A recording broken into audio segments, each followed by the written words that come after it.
Ну что, Костя, привет тебе большое. Как дела в Питере? Очень рады, что ты пришел, потому что, не часто реально удается поговорить с таким человеком и узнать столько всего, сколько ты знаешь. Ну, посмотрим, как сложится, узнаете ли вы что-то или нет. А может быть, то, что вы уже знаете. В Питере все очень хорошо, что касается погоды. А это Хорошо, на редкость удивление. для этого города, да. Сейчас как раз тот момент, когда светит солнце, и это сразу же автоматически создает совершенно другое настроение с утра, когда ты в солнечный день просыпаешься. Я помню, как мы с тобой познакомились. Я выступал в клубе, Twice даже не in знаю, nature. да, Twice in Night можно ли это назвать клубом? Это скорее сцена в лесу. Вот Ну, мы да, выступали очень опять-таки классно. с моим проектом Винопорты с Катей, вот такой трип-хопа, чил, IDM. Вот и после концерта, я как сейчас помню, ко мне подходит человек и спрашивает: а ты хочешь построить карьеру в музыкальном бизнесе? И я такой ему говорю: конечно, хочу. Да Ну ладно, вот это я был? это был ты, да. В Это итоге, я конечно, такое карьеру я не спросил? построил, но да, да, ты ко мне именно так и подкатил. Вот, карьеру я не построил, но зато мы дружим, и это классно, потому что я вообще вдохновляюсь тобой, и каждый раз мы, когда встречаемся с Костей, я просто офигеваю от истории, которую он мне рассказывает, потому что ты думаешь, да как это вообще может произойти с человеком, вот. И, давай об этом попозже. Кость, расскажи. У нас вообще наша серия стримов называется «Путь Творца», потому что мы приглашаем тех, кто прошел грандиозный путь какой-то от чего-то до чего-то, и кто выстроил жизнь вокруг музыки, кто ей живет, ну, не так, что типа вот, а на полную катушку. Вот ты один из тех людей, которые просто, ты и музыка, это считай одно и то же. Вот расскажи, как вообще вехи, да, вот как складывался твой путь из Питера до Лос-Анджелеса и обратно. Ну, если с детства, с глубокого, то я родился в Пятигорске в семье художников. У меня папа и мама были художники. То есть это творческая семья, и я был захвачен рисованием моментально, потому что вариантов других не было. То есть они художники и плюс художники-модельеры, работающие в легкой промышленности. Ну, как типа вот сейчас фэшн-дизайнеры, да. Мгм. И папа всегда слушал какую-то американскую музыку, как правило, это был джаз, Фрэнк Синатра, Луи Армстронг. То есть вот я к тому, что с самого детства я программировался определенным образом, потому что первые Мгм. ранние детские впечатления, они же определяют твое все будущее фактически. Потом их чрезвычайно сложно переделать, перепрограммировать. Но интересный момент, что я начал с рисования, буквально там чуть ли не с нуля лет, как только я начинал там, как кисть смогла держать какие-то там мелки, карандаши, я начал сразу рисовать, рисовать. То есть у меня первичный был посыл изобразительный, именно вот, видимо, генетически это как-то передалось. Но я никогда не учился, честно говоря, рисованию. Несмотря на то, что у меня Мгм. отец был профессионал в этом плане, он мне никогда особо не рассказывал, как это нужно делать. У меня это получалось само собой. Он все время говорил, такой: о, так все правильно, ну чего вы учите? У него и так все хорошо. Ну вот. Но потом, Врожденная функция встроенная. да, потом в подростковом возрасте у меня от мужа моей сестры старшей были подарены мне несколько кассет, аудиокассет таких, на которых там какая-то хренотень была записана. Я даже не знаю, что. Но у меня был лучший друг, а у него старший брат, который был металлист на тот момент. А тогда тяжелая музыка это был мейнстрим. Это как вот сейчас, какое-то время назад был мейнстримом хип-хоп, который везде там как бы вырывался. Даже в метальной Финляндии хип-хоперы обошли всех рокеров по популярности. Таковой был, конечно, интересный момент. Мгм.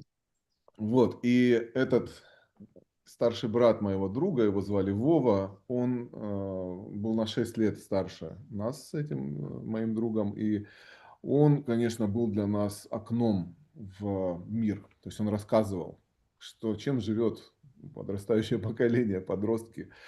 А мы были уже тогда такие, да. Значит, и он привил нам как раз любовь к этой рок-музыке. И записал мне на эти кассеты, я помню, альбом Judas Priest, альбом Iron Maiden на другую сторону, альбом Manowar, который Мановар назывался. Мгм. Самовар, Мановар, да. это такой, Мановар, да. Я еще думал, что такое Мановар, это как будто что-то варят. Мгм. И я помню, был такой смешной момент он записал альбом Judas Priest, там была одна песня, альбом Defenders of the Fate 84 года, и там была такая песня Some Heads Are Gonna Roll. А песню мне эту не записал, а она мне очень нравилась как раз. И я когда спросил его, Вов, говорю, а почему ты вот без этой песни записал? Он говорит, эта песня – это моя душа, а душу я отдать не могу. Знаешь, я к тому, что тогда ценность музыки была абсолютно другой. То есть ценность самого этого контента. Для того, чтобы что-то где-то записать, люди шли, платили деньги за запись на твой собственный носитель, на кассету. Там чуть ли не 10 рублей это стоило, по-моему. То есть это была действительно ценность какая-то. И мне просто снесло башню. Вот в тот момент, когда я окунулся в эту тяжелую музыку, это, ну, по факту, что происходит? Пубертат, переходный период, гормональная активность, ощущения крайне обострены. В этот момент замешивается колоссальная преданность и любовь к тому, что попадает в твой радар. В моем случае это была тяжелая музыка, в других поколениях это было что-то другое, но вот эта фанатичная преданность у подростков, она обусловлена гормонами на самом деле. И потом Да-да-да. Smells like Teen Spirit, что называется. Smells Like Teen Spirit, да. И потом впоследствии, когда мы вспоминаем вот те периоды молодости, когда нас так колбасило, и мы испытывали такие волны невероятных ощущений, мы хотим это повторить и слушаем то, что слушали тогда. Потому что музыка является прекрасным якорем по вытаскиванию этих воспоминаний. И вот, значит, когда я соприкоснулся с прекрасным, я перестал рисовать. Это очень интересная вещь. То есть до этого все мое, ну, у меня было какие-то там были попытки писательства, я писал какие-то книжки, там в готическим шрифтом даже это все там делал, для того, чтобы совмещать какими-то изобразительными вещами. Но потом мне это полностью все перешло в музыку, потому что я с самого начала вдруг захотел не просто слушать, как все мои сверстники, и ходить в косухи, а играть это все. Мгм. На Тут тот я тебя момент понимаю. да, на тот момент я думал, что электрогитара включается в стену, и что она может убить током, если там не изолироваться каким-то образом. Да-да-да. На коврик резиновый не встать. Да, да, в резиновых перчатках играть. Вот. Ну, в общем, такие были интересные моменты. Но когда ко мне попала первая гитара, это был, конечно, просто предмет культа. То есть до этого мне снилось это в моих снах, как она будет выглядеть. И потом, в общем-то, я начинал с самых ужасающих гитар, существующих на нашей планете. Потом трансформировал их, продавая, добавляя, Ага. покупая что-то лучше, что-то лучше, что-то лучше. И вот, в общем, так я втянулся. Так я втянулся. У меня появились, когда я поступил в институт Санкт-Петербург в 93 году, здесь у меня уже появились первые группы, в которых я играл. И, ну, как правило, то есть мой функционал это был лид-гитарист, который играл соляки. Я очень много занимался. Я рос на Стиви Вае, Джо Сатриани, Марти Мгм. Фримане, вот на вот этих всех ребятах. Ну, Ингви Мальмстен туда приходил, так вот, пришел и ушел. Поскольку, да, какой-то был спортивный интерес к скорости игры. И я помню, у меня был период, когда я играл чуть ли не по 10 часов в сутки. Я полностью был. Вот это вот шрединг освоил, вот это вот. Ну, честно говоря, да, я его освоил, но, как выяснилось потом, это была профанация, потому что то, что я быстро играл, это была каша какая-то. Потом, когда появились педальки процессора, это все маскировало твоего звукоизвлечения, тебе казалось, что, ну, главное, вот, давай с этой скоростью Главное здесь, не удивить. здесь. Да, главное удивить. А потом выясняется, что это вообще не игра, а шляпа какая-то, потому что там ни хрена не слышно, что ты там сыграл. Вот. Так что Мгм. вот таким образом постепенно я втянулся в этот музыкальный мир. Ну, конечно же, там было множество разочарований, каких-то побед, но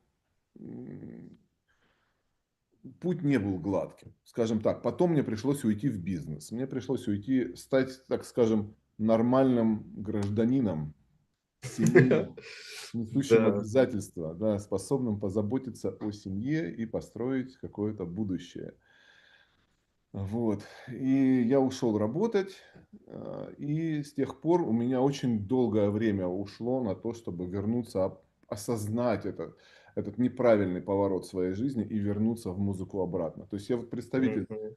наверное, той части людей, которые попробовали и то, и это, убедились, ударившись головой, упав здесь и там тоже. И теперь я могу точно уже сделать выводы, что есть что для меня, по крайней мере. Вот. Так, то есть получается, мы сейчас остановились на этапе, когда ты стал рок-гитаристом. Да, мы остановились на этом этапе, когда И я как стал же ты пришел к рок-гитаристом. электронике? Потому что, ну, я тебя знаю как человека, который дружит с Посфордом, который с Моби сделал фит, который, ну, с One Heart делает, выпускает альбомы. Ну, то есть глубоко погруженного именно в электронику, да, причем и как психоделичную, так и довольно-таки, ну, назовем популярной, в кавычках, ну, такой как бы мейнстримовой, да, больше. Как вот Ну, эта да. тут трансформация произошла у тебя? Вот хороший вопрос, потому что когда я увлекался только рок-музыкой, ну, так, хэви-металом таким, да, вот, для нас было оскорбительно, если кто-то говорит, что я помню, меня сестра дразнила, говорила, а я видела, что в Judas Priest есть клавишник. Нифига, даже Я вот такой, это, нет. вот, блин, вот это да. Да, то есть Слушай, ну, настолько, представляешь, когда все должно было быть жестко, брутально, а потом, ну, мгм. понимаешь, что, оказывается, может быть клавишник где-нибудь, и ничего страшного с этим не происходит. Но у меня есть друг, он сейчас живет в Нью-Йорке, у него кличка Депеш Мод. Вот, сами понимаете, да, потому что он любил группу Аха. Вот. Так Шучу. что, Депеш Мод, Депеш Мод, да. И через него я открыл такое, знаете, окошко, чтобы посмотреть на то, что существует другой, вообще другой вид музыки совершенно. И выйдя аккуратненько через это окошко, я обалдел от того, сколько я не замечал, упершись в эту тяжелую музыку, только лишь, хотя я очень люблю ее, ну, мы потом к этому придем уже, я объясню, как я на все это смотрю. Но на тот момент это было откровение. Это был альбом «Ультра», Депеш Мод, первый мой, который я мгм, слушал. В такой комнате в общежитии, разрисованной ультрафиолетом. Вот я до сих м, пор это все помню. Это было, конечно, во-первых, потрясающая мелодика Депеш Мод. Ну, потрясающая. Невероятная, конечно, работа Мартина Гора. Там. И мгм. это прям отформатировала мой мозг, показала, куда можно двигаться дальше. Но на тот момент, вы же понимаете, здесь вопрос был в том, что процесс звукозаписи, он был невозможен в домашних условиях. Тогда для того, чтобы что-то где-то записать, снималась какая-то студия с профессиональным звукорежиссером. Это был единственный вариант, запись на ленту. Мы готовились, репетировали, играли, приезжали, там, волновались в этой студии, там, ничего не понимали, как там, что там мигает какие-то там, блин, это все было, вот мы как музыканты не были к этому допущены, до этого оборудования, но когда в итоге возникли компьютеры, у меня, по крайней мере, появился первый компьютер, это был где-то 99-2000 год, вот тогда, естественно, был установлен софт. Значит, сначала это Так, вот тут Fruity подробнее, Loops. пожалуйста, потому что нас это интересует. Какой софт сначала и к чему пришел в итоге? Первое это было Fruity Loops, то, что FL Studio сейчас называется. И я Мгм. помню эти ячеечки, в которых я расставлял барабанные партии. И, ну, и, в общем-то, и остальные какие-то синтовые, там, Reason был, я помню, в те времена. Да-да-да, Reason. Мгм. Да, даже вспоминаю какие-то треки, которые я делал, которые, естественно, никуда не ушли и вообще не И факт, что слава богу, да? и слава богу, да. Такая очень роботизированная была музыка. Ну, вот буквально расставленная по ячейкам, по вот этим, по всем. Мгм. Далее потом я перешел, если не ошибаюсь, я потом перешел в Logic. Logic тогда был на PC. И да, я перешел в Logic, долгое время работал в Logic. Потом, когда Apple купили Logic, поскольку у меня не было Apple компьютера, я вынужден был перейти в Cubase, Nuendo. Потом был куплен Mac, обратно был переход осуществлен в Logic на Mac. Потом уже был переход в Ableton, потому что у меня был шанс сравнить. И Тогда больше намного электроники стало в моем словаре, и Ableton мне показался значительно удобнее по работе с сэмплами, по работе с Ну, то есть ты его автоматизацией. использовал именно больше как вертикальный этот режим, режим сессии, или как? Чем Да, тебе? да, да, да, да, Для да. лайвов, как бы, да, которые... Не, наоборот, режим аранжировки, да. Нет, для Мгм. лайвов я не использовал практически вообще. Мгм. Вот, хотя я понимаю, да, что Ableton хорошая стабильная программа для выступления именно. Но меня прельщало именно удобство написания музыки в этом аранжировочном окне. И на тот момент по сравнению с Logic это было удобнее. Какая-то у Logic замороченная была, ну и сейчас такая система подхода к автоматизации. В Ableton ты просто касаешься параметра, и потом ты его отрисовываешь. Там же ты должен выбрать, если это read, large, touch там, или еще что-то, то потом это нужно обязательно выключить, иначе у тебя потом все это собьется нахрен. В общем, были Мгм. определенные минусы. Хотя потом я убедился, что идеальной давки не существует. Есть там или там какие-то прорывные, хорошо организованные моменты, а в остальном что-то обязательно где-то проседает. Ну и вот, получается, ты установила. Как вообще, вот, то есть, как, ну, понятно, послушал Депеш Мод, но вот, может быть, было какое-то прям событие, которое тебя вот переключило, что вот все, типа... А у меня не было переключения вот чисто в электронику, такой, чтобы я там плюнул на рок-музыку, на гитарную музыку. Это просто обогатило меня, обогатило мой Мгм. музыкальный словарь, то есть добавил туда больше каких-то жанров. Потом вообще, в конце концов, я убедился, что вообще не стоит ограничивать себя в каких-либо жанрах, потому что музыка это единый организм. Ну и одно питает другое. Это абсолютно глупо там отрезать кусок чего-то по каким-то, может, там, идеологическим причинам или, не знаю, считать, что это некачественно. Да я давно уже начал говорить, что для меня не существует там разделения особого на жанры, есть просто качественная и некачественная музыка. Это тоже отдельный вопрос. Она может быть технически качественная или некачественная, а может своим содержанием. Ладно, окей, ну тогда ты работал, блин, в Голливуде. Вот как, то есть, когда ты начал, установил лейбл, ты начал делать вот музыку, то есть ты уже знал, что ты будешь заниматься ей профессионально? То есть ты прям метил строить карьеру вокруг музыки, добиваться, двигать вот туда, да, за океан, там, строить карьеру, или как вообще это произошло? А еще я помню, у тебя была такая, блин, встреча с Стивом Ваем, очень странная. Вот помню, ты Мгм. мне под вино рассказывал в Питере, когда у тебя был в гостях. Может быть, это тоже каким-то образом повлияло на тебя, что ты как бы там начал Хорошо, стремиться давай тогда боль... углубимся в историю в большей степени. Я так решил пройтись по своей судьбе, чтобы показать, что у меня был к Ну, нему я считаю, что всегда... историю, извини, со Стивом Ваем это обязательно надо рассказать. Мы сейчас к этому вернемся, да, безусловно. Но отвечая на твой вопрос, я могу сказать, что был Мгм. период, когда я, э, как я сказал, ушел в бизнес, сначала наемным работником, потом дорос до топ-менеджмента, руководил крупными компаниями, потом у меня начался собственный бизнес. И все это время я постоянно мечтал о том, чтобы каждый день скорее бы закончился этот рабочий день, даже работая на самого себя. То есть, казалось бы, Мгм. руководя собственной фирмой, я все время думал, так, надо ехать домой, сесть, наконец, сесть за музыку, что-то там дописать. Меня это делало несчастным, честно говоря. Ты можешь себе представить, у тебя раскол, просто конкретный раскол пополам. У тебя как бы ситуация диктует тебе зарабатывать в определенной сфере, в которой ты не можешь, чем бы ты ни занимался, ты не можешь до конца влюбиться, поверить в это, потому что у тебя это все вытеснено огромной любовью к музыке. Но музыкой ты не можешь заработать. Такая была установка. Ну как вот Мгм. ей Да, заработать? да. Вообще никак. Я помню, Ох. я объявлял, что своему психоаналитику я говорил о том, что я буду самым счастливым человеком. Мне ничего не нужно. Просто сделайте так, чтобы я начал зарабатывать музыкой хотя бы столько, чтобы просто выжить, прожить как-то. Этого будет достаточно. Ну, чтобы Да, я да, мог да. отдать себя своему любимому делу и окунуться в этот океан и не беспокоиться там о каких-то других моментах. И но я не могу сказать, что это было зря, потому что вот этот бизнесовый период, он воспитал во мне определенные управленческие качества, что потом Мгм. впоследствии помогло и в музыке, потому что музыка это тоже бизнес, как выяснилось вдруг.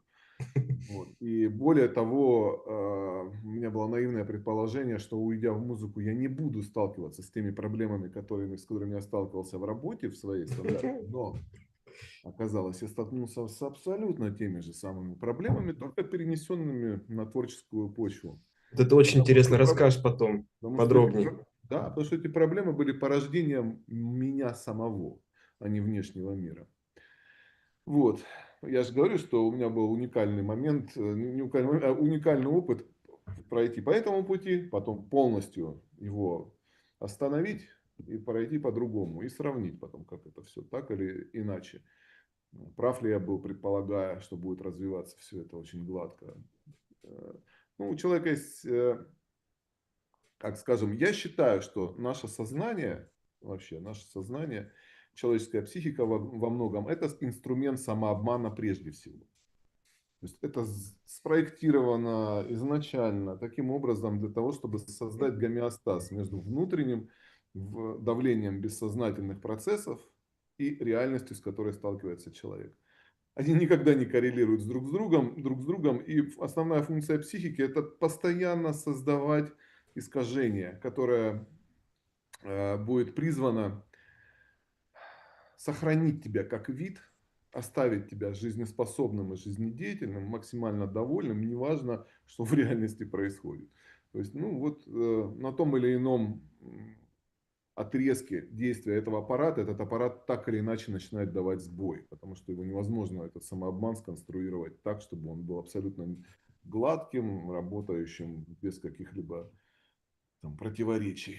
Вот. Поэтому мы очень часто живем, переходя из одной иллюзии в другую.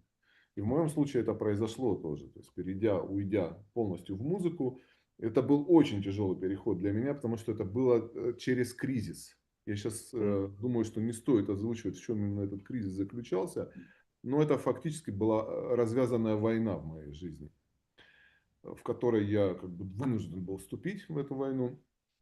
Я И понимаю, о чем ты, я помню этот случай. да, ну, мы не будем Мгм. просто сдаваться в Конечно, подробности, да, это да, да. немножко такая будет другая тематика нашей телепередачи. Мгм. Вот.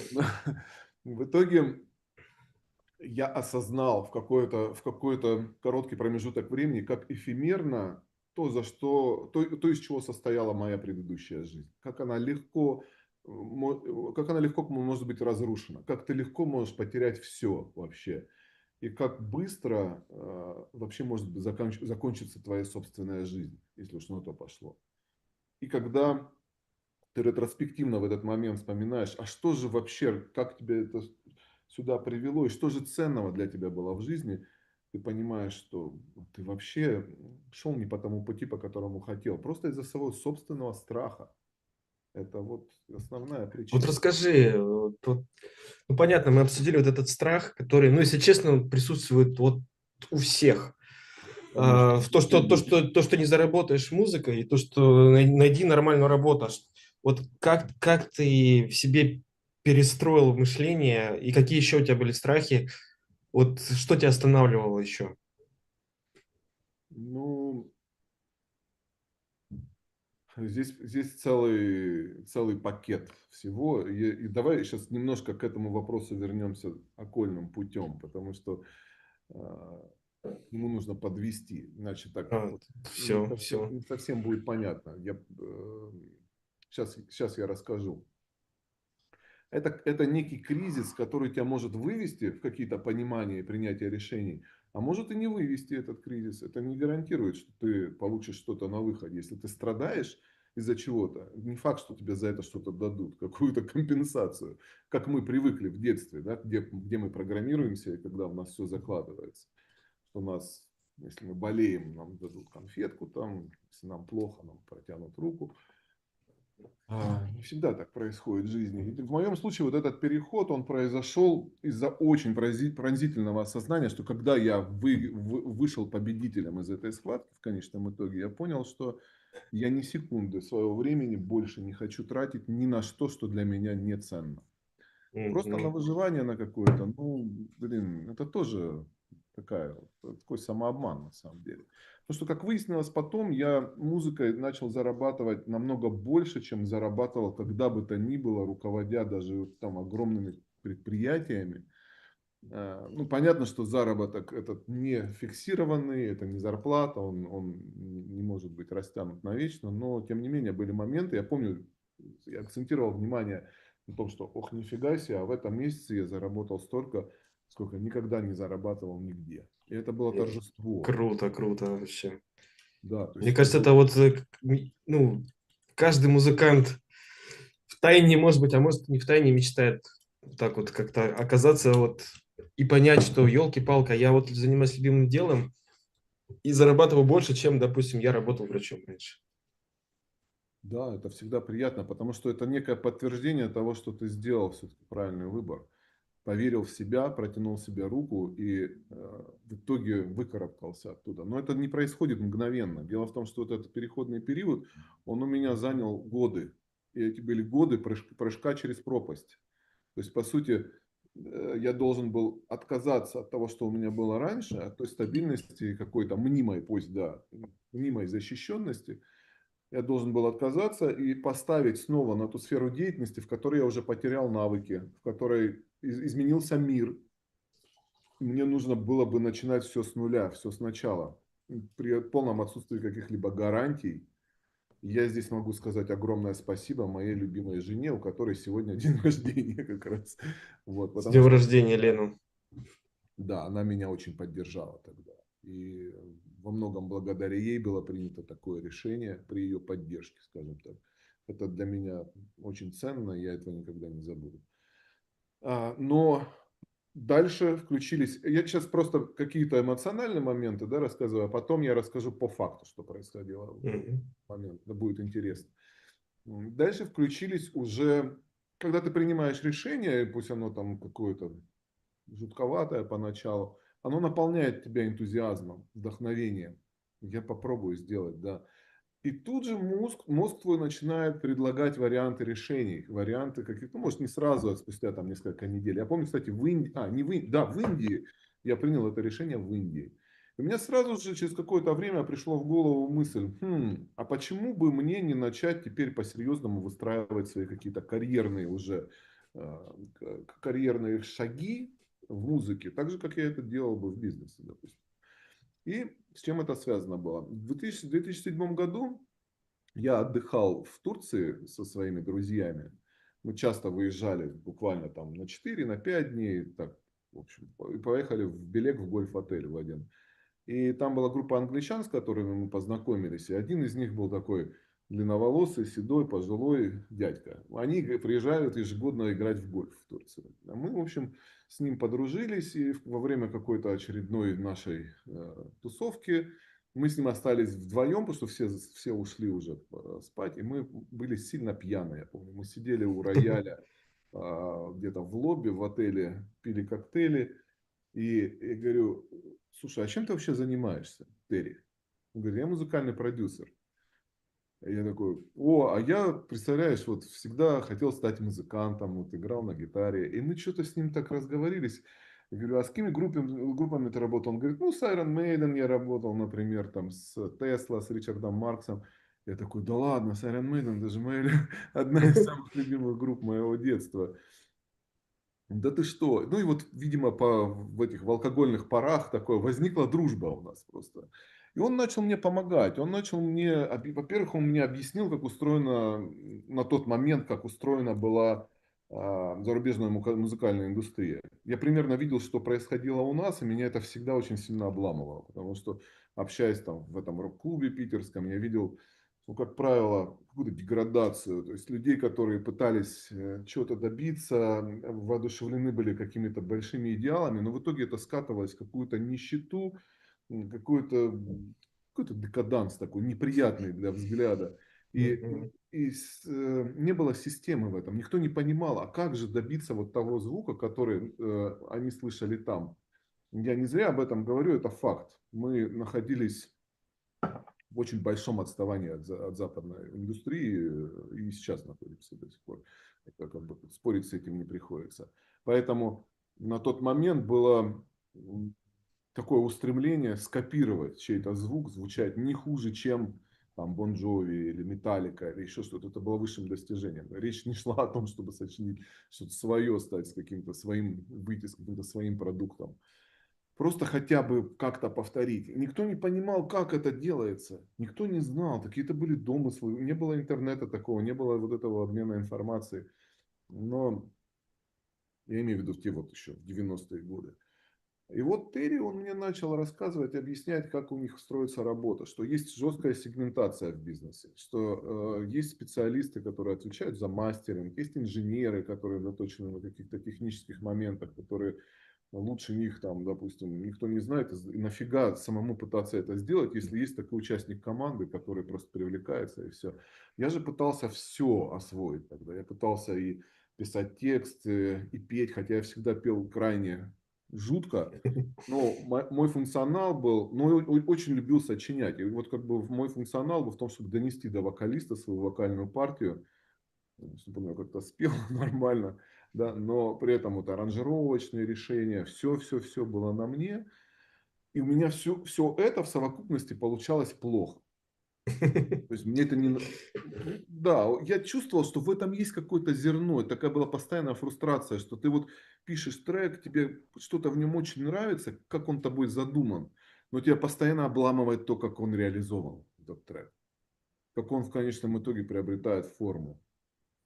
И Терри мне как раз начал объяснять, как, по каким, что есть технология, что есть определенные законы. Он стал мне помогать программировать барабаны, в чем всегда был у меня какой-то слабый момент. Если там, мелодически я был сильнее развит, то ритмически для меня это была какая-то проблема всегда. Вот.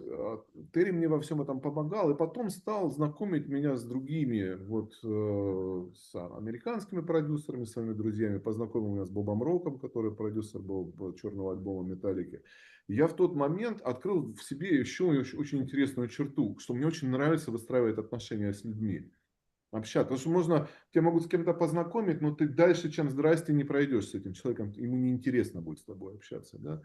А когда ты находишь какие-то точки соприкосновения, это всегда, ну, не знаю, отчасти какая-то работа разведчика, мне кажется, вот это выстраивание отношений.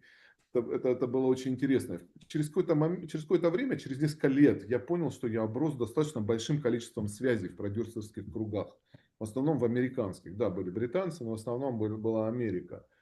И в тот момент, когда я принял решение уходить из бизнеса и делать что-то в музыке, я понял, что я начну с того, что я сделаю образовательный проект Backstage Secrets, я его назвал, и стал привозить для начала из Америки в Россию топовых продюсеров, микс-инженеров с мастер-классами. Что-то по типу того, что было сделано в Mix Bed Masters. Мы с ними, кстати, даже в конфликт вступили там на определенном этапе. Наших вывозить в Лос-Анджелес и еще плюс на европейской территории делать мастер-классы для европейцев, для тех, кто хочет из России. Но, как правило, из России там никого не было.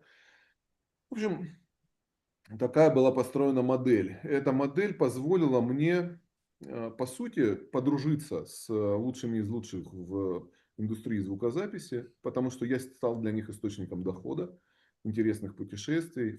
Ну, я организовывал такие вот встречи, программы, чтобы они чувствовали себя максимально, максимально нужными. Звездами, да, королями. Да, да, да. А им всегда хотелось, потому что ну, вот мы очень дружили с Аллом Шмидтом. Это один из величайших инженеров в индустрии. И жены наши дружили, мы как-то так с семьями общались.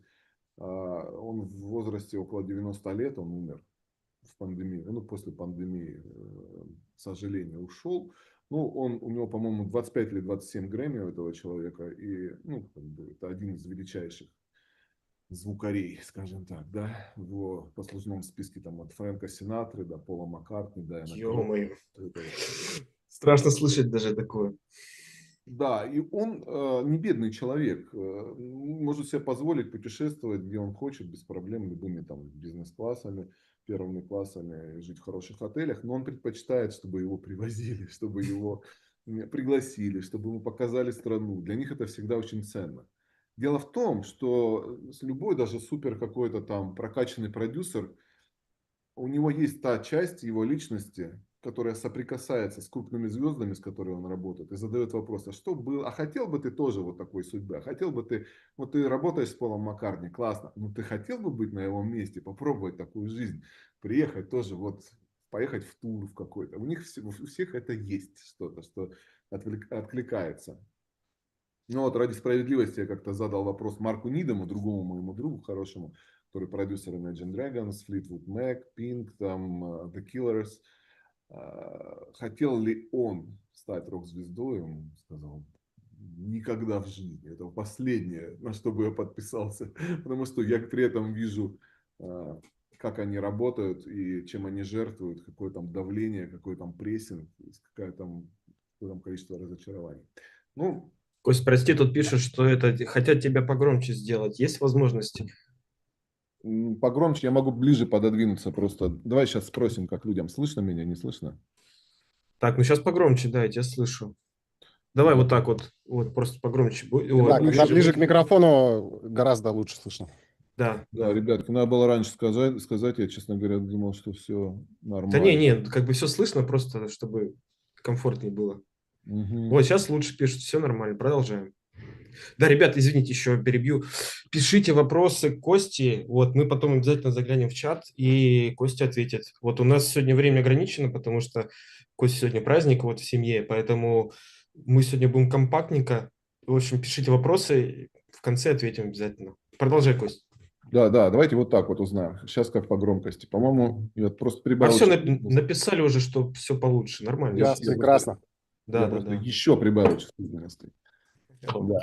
То есть, по сути, мой переход из бизнеса в музыку был обусловлен созданием этого промежуточного проекта Backstage Secrets. Честно могу сказать, он не стал для меня какой-то там успешной историей в плане денег. У него было больше инвестировано, чем получено, но цель, которую я перед собой ставил, это наработка связей и выход на серьезный уровень в своих контактах, который позволит в дальнейшем развиваться. Плюс, что касается, допустим, Элла Шмидта и остальных, я получил возможность учиться у лучших из лучших, просто так, дружать с ними, общаясь, пересылая свои проекты, спрашивая, задавая вопросы. Вот мне тут что-то не получается, как бы ты сделал? И пройдя через это большое количество мастер-классов, в которых были программы, в составлении которых, безусловно, я участвовал тоже, прощупывая, понимая, какая конъюнктура, кто чего хочет получить. В конечном итоге я понял, что самое ценное, что эти люди могут дать, это не только крутить кнопочки и двигать фейдеры, это их философия, их видение, их именно некий внутренний опыт, то есть их структура принятия решений в треке, почему они вот именно такие решения принимают. То есть все, что касается такой технически неизмеримой информации, вот это и есть самое ценное, то, что я для себя вынес. Все технические моменты этому можно научиться без проблем. Этого очень много. Но как это применять, в каких видах, в каких дозировках это применять, здесь уже за тебя никто не решит. Вот. Но Согласен. возвращаясь назад к твоему вопросу про Стива Вая. Хорошо, давай чуть позже. Здесь Давай, да, просто... ты сам определяй, в общем, когда что Там просто рассказать. будет момент, Да, через да, да. который можно будет вытащить это воспоминание из прошлого. Давай, давай. Мгм. А, Но могу сказать, что все это время, еще вот с этого дремучего там 2007-2005 года, я стал увлекаться психологией. Я очень увлекался психологией, прежде всего потому, что имел собственные довольно серьезные внутренние конфликты, которые я описал, да, то есть мое какое-то недовольство в жизни, оно выражалось в том, что вот мне казалось, что я занимаюсь не тем, чем я хочу заниматься, таким образом как-то по-дурацки судьба это все распределила, какая-то судьба там якобы. И мне пришлось разбираться, как все устроено. И на пути вот этого разбирания в себе я очень много интересного всего открыл. То есть то, с чем я пришел в психологию, в итоге абсолютно не соответствовало тому, к чему я пришел. То есть мои задачи изначально это были чисто вопросы этого сознания, которого цель запутать и обмануть. И меня очень стал интересовать вопрос, как работает психика, как работает мозг творческих людей. Почему нам так важно вообще что-либо создавать? Почему мы такие, почему мы терпим, очень многие терпят лишения на этом пути, какие-то неудачи. Почему мы столько можем страдать из-за невозможности воплотить какие-то свои, не знаю, там, свои планы в жизнь, творческие. Как это все работает, каким образом строятся эти все творческие препятствия, защитные механизмы и так далее. То есть я очень-очень-очень много этим стал заниматься, все перечитал, что только мог найти, и ну, своими силами стал копать в этом во всем. И это все привело к съемкам фильма, документального фильма в Америке, 10-серийного, который называется Creativity Code. Он, к сожалению, еще не закончен. Ну, есть определенные обстоятельства, которые поставили на паузу. Вот эти съемки. Это фильм исследование о том, как работает психика и мозг творческих людей. Ну, то, что американская версия, которая снималась в Лос-Анджелесе, там весь сезон был посвящен музыке. Потому что в Америке огромное количество представителей творческих профессий. И если смешивать там дизайн, музыку, архитектуру, то просто не хватит времени на все. Вот, достаточно было только в этой сфере. И первый человек, который мне стал помогать с этим фильмом, то есть это была такая интересный импульс. Вот это как раз к вопросу о том, о материализации идей. Когда тебе приходит какое-то сильное желание в голову, ты думаешь, ну почему бы этого не сделать? Я думал написать книгу сначала, провести какое-то такое вот буквочками это исследование, написать книжку. Потом подумал, что не, я хочу прям с фильма начинать. Я его самостоятельно финансировал, этот фильм, я ни от кого не зависел. И возникла мысль начать, когда началась пандемия. То есть я помню, мы с женой уехали из дома в Лос-Анджелесе, потому что нам сказали, что могут закрыть фривеи и будет ограничено сообщение между штатами. Я сразу закинул велик в машину, мы там какие-то взяли на всякий случай палатки, там еще что-то. Просто поехали, куда глаза глядят. Нам важно было выехать за пределы города, чтобы не оставаться там. Мы не знали, как будет протекать этот локдаун, и насколько это будет тяжело. По факту выяснилось, что это прекрасно вообще, там локдаун вообще замечательно. Это лучшее время в моей жизни было. Это Могу было. сказать точно так же. Да, да, да. Ты, наверное, на Бали, да, был в это время? Да, да, да. Ну да, я могу себе представить. И пришла идея где-то в горах, где мы сидели, жгли костер, какой-то дом мы сняли в горах, и просто там вот, как в кино, знаешь, жили, не зная о том, что... Ну, просто никто же не знал, во что это выльется. Может, сейчас пол планеты вымрет завтра, хрен его знает. И вот мы сидели там, и я говорю, блин, а давай-ка начнем фильм снимать вот этот. Давай, давай.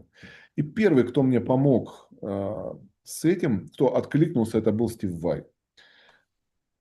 Откуда возник Стив Vai? Кто это такой вообще? Это, как я уже упомянул сейчас вскользь, когда рассказывал о своем увлечении гитарой, это был на тот момент человек, которого называли гитарный бог. То есть это был один из величайших таких хард-рок гитаристов, инструменталистов, виртуозов, Еще инноватор. То есть он инноваторов. же Да. многие вот эти вот педальные эффекты внедрил в ту музыку, где раньше не использовалось. Да, но он еще сделал некоторые открытия в музыкальной теории. Немногие об этом знают, но он ушел в Нифига дебри себе. полиритмии, да, и нашел там кое-что, что еще никем найдено не было. Вот. И Стив Vai, как-то вот так интересно, вот опять же, посмотреть сценарий моей жизни, возник у меня давно, еще в подростковом возрасте. Для меня он был неким таким героем. Он и внешне был какой-то такой прям, такой итальянец с темными глазами, высокий такой, с огромными руками, с длинными пальцами, с огромными руками, такой уродец. И он потрясающе играл. Вот мне его манера игры просто ставила в тупик. Как так может играть человек? То есть там настолько было потрясающее звукоизвлечение. У него как будто гитара это была часть его организма, часть тела. Да, они все были классные, там все эти товарищи, кроме Кирка Хэммита. Но он выделялся. То есть он какой-то был инопланетянин. И в какой-то момент, я помню, когда я это был, по-моему, 99 или 98 год, когда я находился в Санкт-Петербурге, будучи студентом.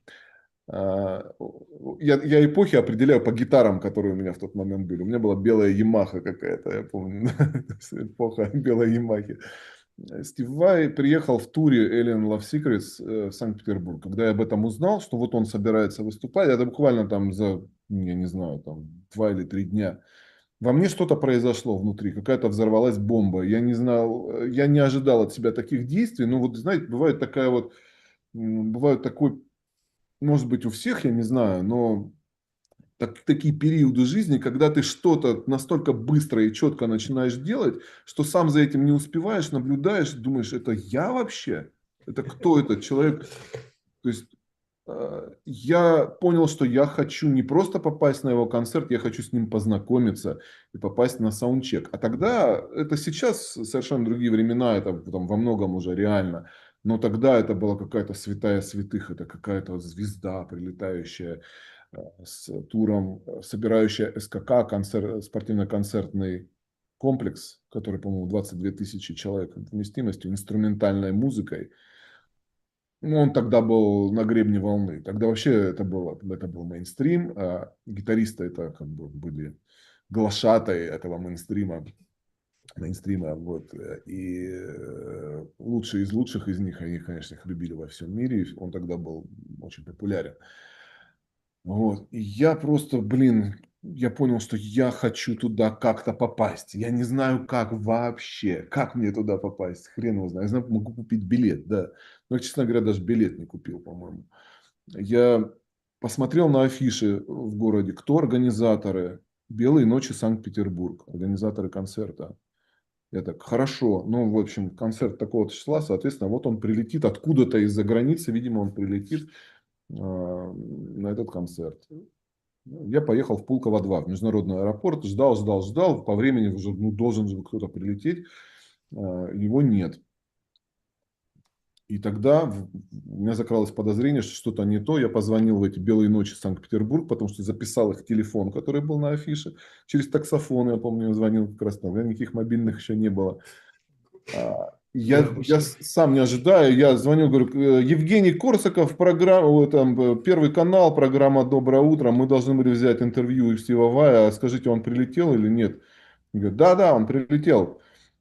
А я говорю, так, да, он говорит, да, рейс из Москвы сел недавно. Я понимаю, так, он летел, значит, через Москву. Я думаю, блин, хорошо, в каком отеле установился он? В Прибалтийской. Ага, а во сколько у него саундчек? В 16:30. Подождите, если вы с Первого канала, у вас же должна быть эта информация. Да, спасибо, все, до свидания. То есть это я уже Просто понял. как в фильме, реально.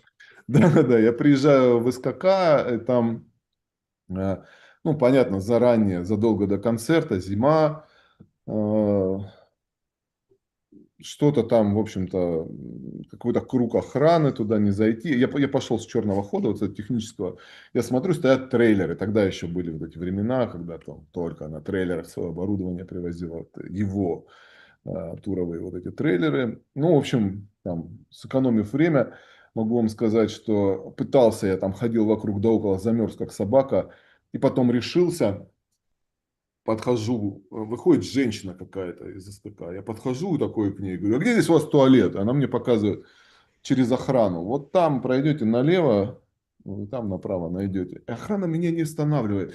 Я просто вот... А выясняется, что она кто-то из руководства СКК была. Они видят, раз, ну, вот их начальница показывает, что вот этому нужно куда-то туда пройти, они почему-то меня не останавливают. Я просто попадаю внутрь, прохожу туда, спрашиваю, где здесь пресс-конференц-зал. Мне показывают, я быстро снимаю куртку, вешаю там на стульчик эту куртку и беру блокнотик с карандашом и выхожу уже в зал. Типа я уже здесь что-то делаю, чтобы, ну, я без куртки, чтобы меня не остановили. И ко мне подходят какие-то работники сцены, говорят, тут, слушай, Стив Vai хочет, чтобы у него гитара во время соло улетала вверх на сцене. Мы не знаем, как это сделать, нужно какими-то лебедками. Я говорю, так, расскажите мне подробнее. То есть, мне главное быть в пределе. И потом в какой-то момент я смотрю, там оживление, и вот они идут. Идет этот Стив Vai, в шинели генеральской, которую мы подарили в Москве. Ну, вот как раз там через Москву летел, видимо, там у него был концерт еще. Даже этого не знал, блин, что у него в Москве до этого был концерт. Я просто, опять же, не ожидая от себя, я просто нагло напрямую к нему подхожу, протягиваю руку, говорю: привет, как долетел?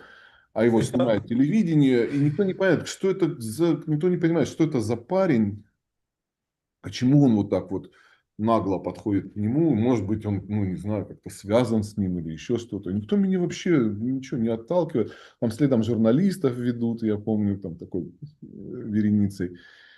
Он говорит: да, отлично, там долетело. Я что-то с ним начинаю там разговаривать. Прям, говорю: да, да, давай, идем за мной, сейчас я тебе покажу, куда нужно идти. Вот, и сажусь, поскольку я уже на этой пресс-конференции занял место напротив него. Выясняется, что все журналисты задают вопросы: а как вы относитесь к балету? Были ли вы в Эрмитаже? А я спрашиваю: а как у тебя у сестры Лилиан гипс сняли, когда она сейчас руку сломала там? А как там то, а как там все? То есть я все про него знаю. И у меня фактически разговор с ним на этой пресс-конференции. Он такой тоже довольный, что нифига себе, как бы такое вот участие. Что кто-то хорошо подготовился из Тут журналистов. хорошо подготовился какой-то журналист. Причем я представляюсь, когда мне говорят: ну, нужно же представиться, какое издание. У меня такая секундная паника, а потом я говорю: «Кавказская здравница». Я помню. И я тут прилетел за 2000 километров, чтобы поучаствовать в этой пресс-конференции. Вот. И мне очень хотелось с ним пообщаться, и очень хотелось посмотреть, как он играет не на альбоме, как он играет вживую. И потом, когда я понимаю, что пресс-конференция подходит к концу, мне нужно, думаю, быстро проникнуть обратно в этот зал. Я оттуда выхожу, там все, уже еще один круг охраны, который мне говорит: так, нет, все, меня никуда не пускают. Выходит этот Стив Vai, через какое-то время направляюсь уже на саундчек, я к нему подхожу, говорю: Стив, я не журналист, я гитарист. Он: о, ну, блин, ладно, типа, хорошо, да, окей, бывает. И говорю: я очень хочу попасть на твою репетицию, на твою вот святая святых, ты понимаешь, все такое. Он говорит: блин, я не могу ничего сделать, все аккредитации раздает менеджер, а моя менеджер где-то, я не знаю, может быть здесь, может быть не здесь, и, скорее всего, там уже все решено, ну, и все, и он уже в каких-то других вопросах разворачивается, я его хватаю за рукав, говорю: представь, что я это ты, а ты это Джимми Хендрикс. И знаешь, что он просто фанател Джимми Хендрикса. Он такой: Ну, ты знал, как это... я ничего не готовил, это все было автоматически. Это все происходило в состоянии, в котором я ничего не планировал, понимаешь? Я просто за этим наблюдал и думал: ты что делаешь вообще? То есть, как будто вот я был зритель, а вот этот Костя Корсаков, он что-то творил такое, что было вне моего контроля. И я не знал, чем это закончится. Вот. И он такой, у него ступор, он говорит: пойдем. Он не просто пойдем, а он меня на сцену поднимает, говорит: бери гитару. Вот. И Охренеть. да, его техник, я беру какую-то, из него такую стойка гитар, да, этих джем, вот эти белые. Его техник меня включает, и в итоге, короче, я с ним играю на саундчеке. И с группой, с Ваем, они меня подхватывают. Я просто помню, песня Liberty называется, ну, инструментальная, из Passion and Warfare. Там октавами играется вступление, и я не ожидаю, что все вступят со мной. Это было такое потрясающее ощущение. Мне казалось, что все, это что-то невероятное произошло в моей жизни. То есть, ну, была какая-то траектория, в которой я там на чем-то мечтал, чем-то занимался. Тут я не просто соприкоснулся со своим кумиром на тот момент, а с ним сыграл вместе. И как-то это так вот все выглядело, что мне казалось, что моя жизнь изменилась, что что-то сейчас будет дальше. Ну, каким-то детским умом мне казалось, что мы поедем дальше вместе в тур, что он скажет: слушай, я уже без тебя не могу, честно говоря, давай присоединяйся к моей команде, рванем дальше. Да, я поехал потом, ушел из концерта раньше, поехал, его встретил в Прибалтийской в этот, зная, что он там приедет, с учетом того, чтобы быть там раньше, чем он доедет на вот этих, на каких-то автобусах. Вот. И он меня запомнил, насколько я понимаю. Ну, там пофоткались, конечно, все. Он меня запомнил. Я обменялся контактами с его музыкантами. Ну, он тогда в каком-то жестком режиме жил, типа я в 10 уже спать, все, до свидания. Мне казалось, что вот они дальше улетят в Бразилию, там где-то у них там в Рио, по-моему, следующий был концерт, и они должны тоже как-то и меня взять с собой. Но они просто улетели, и я остался в таком депресснике. Я как будто меня куда-то подняло наверх и потом разбило об землю, потому что мне казалось, что вот теперь я начну играть, и теперь у меня будет вдохновение, а у меня полностью все было наоборот. То есть я брал гитару в руки и понимал, что ой, мне, что это вообще, мне еще работать и работать. И не факт, сумею ли я добиться такого владения инструментом. Что одно дело, когда ты что-то на записи слушаешь, а другое дело, когда человек играет вживую и показывает, насколько он владеет. Это просто вообще было потрясающе. Но спустя годы возвращаемся в эту историю с Backstage Secrets. Я как-то познакомился в Лос-Анджелесе с фотографом. Его звали Нил Злазовер. Он был официальный, ну, как бы один из легендарнейших рок-фотографов. Это официальный фотограф Мотли Крю, Ван Халена, там, Guns N' Roses. То есть большинство обложек журналов были оформлены именно его фотографиями на протяжении там многих-многих лет. У него такой был хриплый голос, студия у него уставленная какими-то Харлеями. Он между фотосессиями он ремонтировал мотоциклы. И мы с ним что-то как-то непонятно подружились тоже. Вот у него лучший друг был его Зак Уайлд. Он все время у него там тусовался. Зак Уайлд и Слэш. Вот. А со Стивом Ваем он тоже был в очень хороших отношениях. Ну, всех знал, ну, фотограф.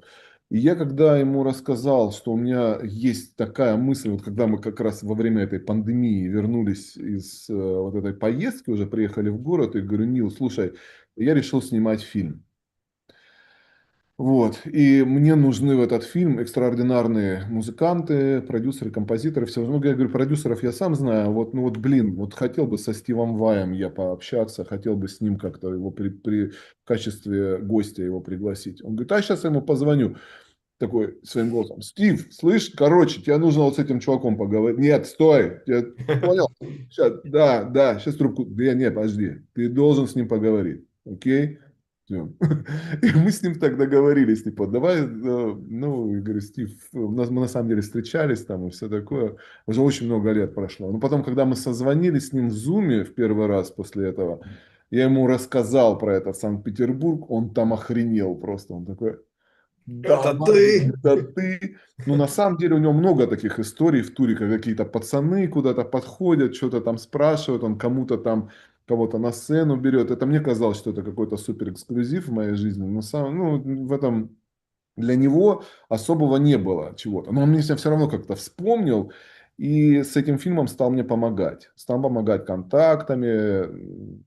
Он как раз связывался с Red Hot Chili Peppers, с Хансом Циммером. С Дэвидом Линчем меня познакомил, как раз вот просто представляя. А в этой среде очень важна рекомендация, когда тебя определенным образом характеризуют, говорят, вот это вот очень талантливый парень, там, как-то с ним тебе стоит пообщаться. Эх, вот. А Рика Рубина встречал? Знаком? Нет, с Риком я не знаком. Ну, всех не узнаешь. Интересный дядька с интересным подходом. В тот момент вообще мы о нем думали, что это такой диванный продюсер, непонятно каким образом оказавшийся в индустрии. Но вообще у Ну, него действительно фотки, что он на диване вот так вот сидит, смотрит, как группа записывается. а он же не скрывает, он говорит, Да, что да, я да. вообще не знаю, как технически все устроено, но у меня есть видение. Я вот умею подсказать нужные ходы какие-то. Мгм. И разные люди в индустрии есть, разные, понимаешь, и такие, и сякие, и пятые, и десятые. А вон Бенни Бланко тоже, когда мы с Кашмиром обсуждаем, диджей такой Кашмир есть, он мне все время говорит, блин, я вот и Бенни Бланко завидую, говорит, этот чувак тоже, который все время лежа работает, он так, ну, в таком расслабоне постоянно, он вообще не парится ни о чем, ни кто его как оценит, ни получится у него или не получится, он вот вообще не волнует, он просто там сидит и делает свое дело в удовольствие. Кашмир говорит, а я, блин, я не бессонными ночами, я всегда там мучаю одну и ту же мелодию в поисках идеальных нот, пока я не найду их, пока я все не расставлю так, как нужно. Ну, Кашмир это как бы отдельная история, прикольный парень, трудяга, прям трудяга. Знаете его, да? Знаешь, что его, да? Я нет, честно сказать, не знаю. Ну, это EDM такой знаменитый диджей. Он где-то там был в диджей топ-100, вот он, диджей Маг, где-то вместе на 12-м, на 11-м примерно вот такой. Он с Мгм. индийской...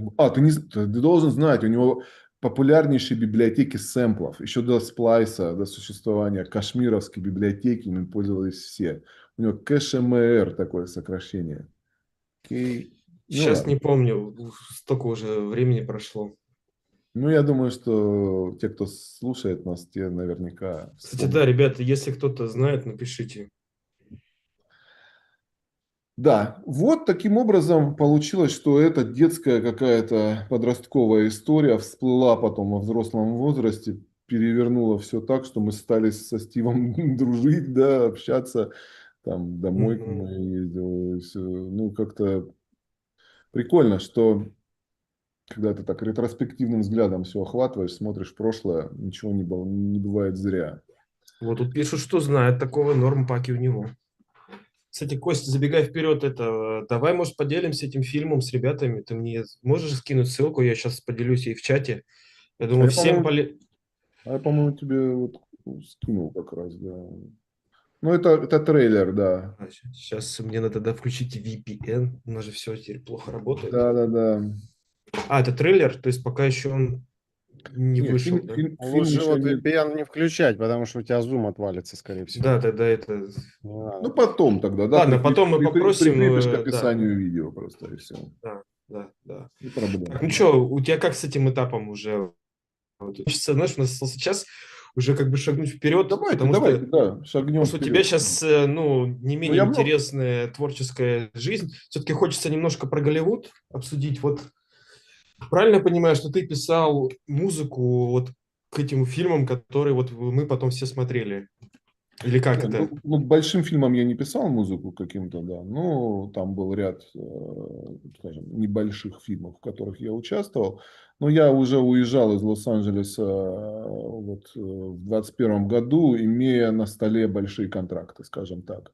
Был, не буду называть название, там был фильм с Холли Берри и сериал нетфликсовский большой, то есть такой в котором я должен был взять на себя полностью уже саундтрек, но при этом судьба распорядилась своим образом. Мгм. И ты Немного. вернулся в Петербург.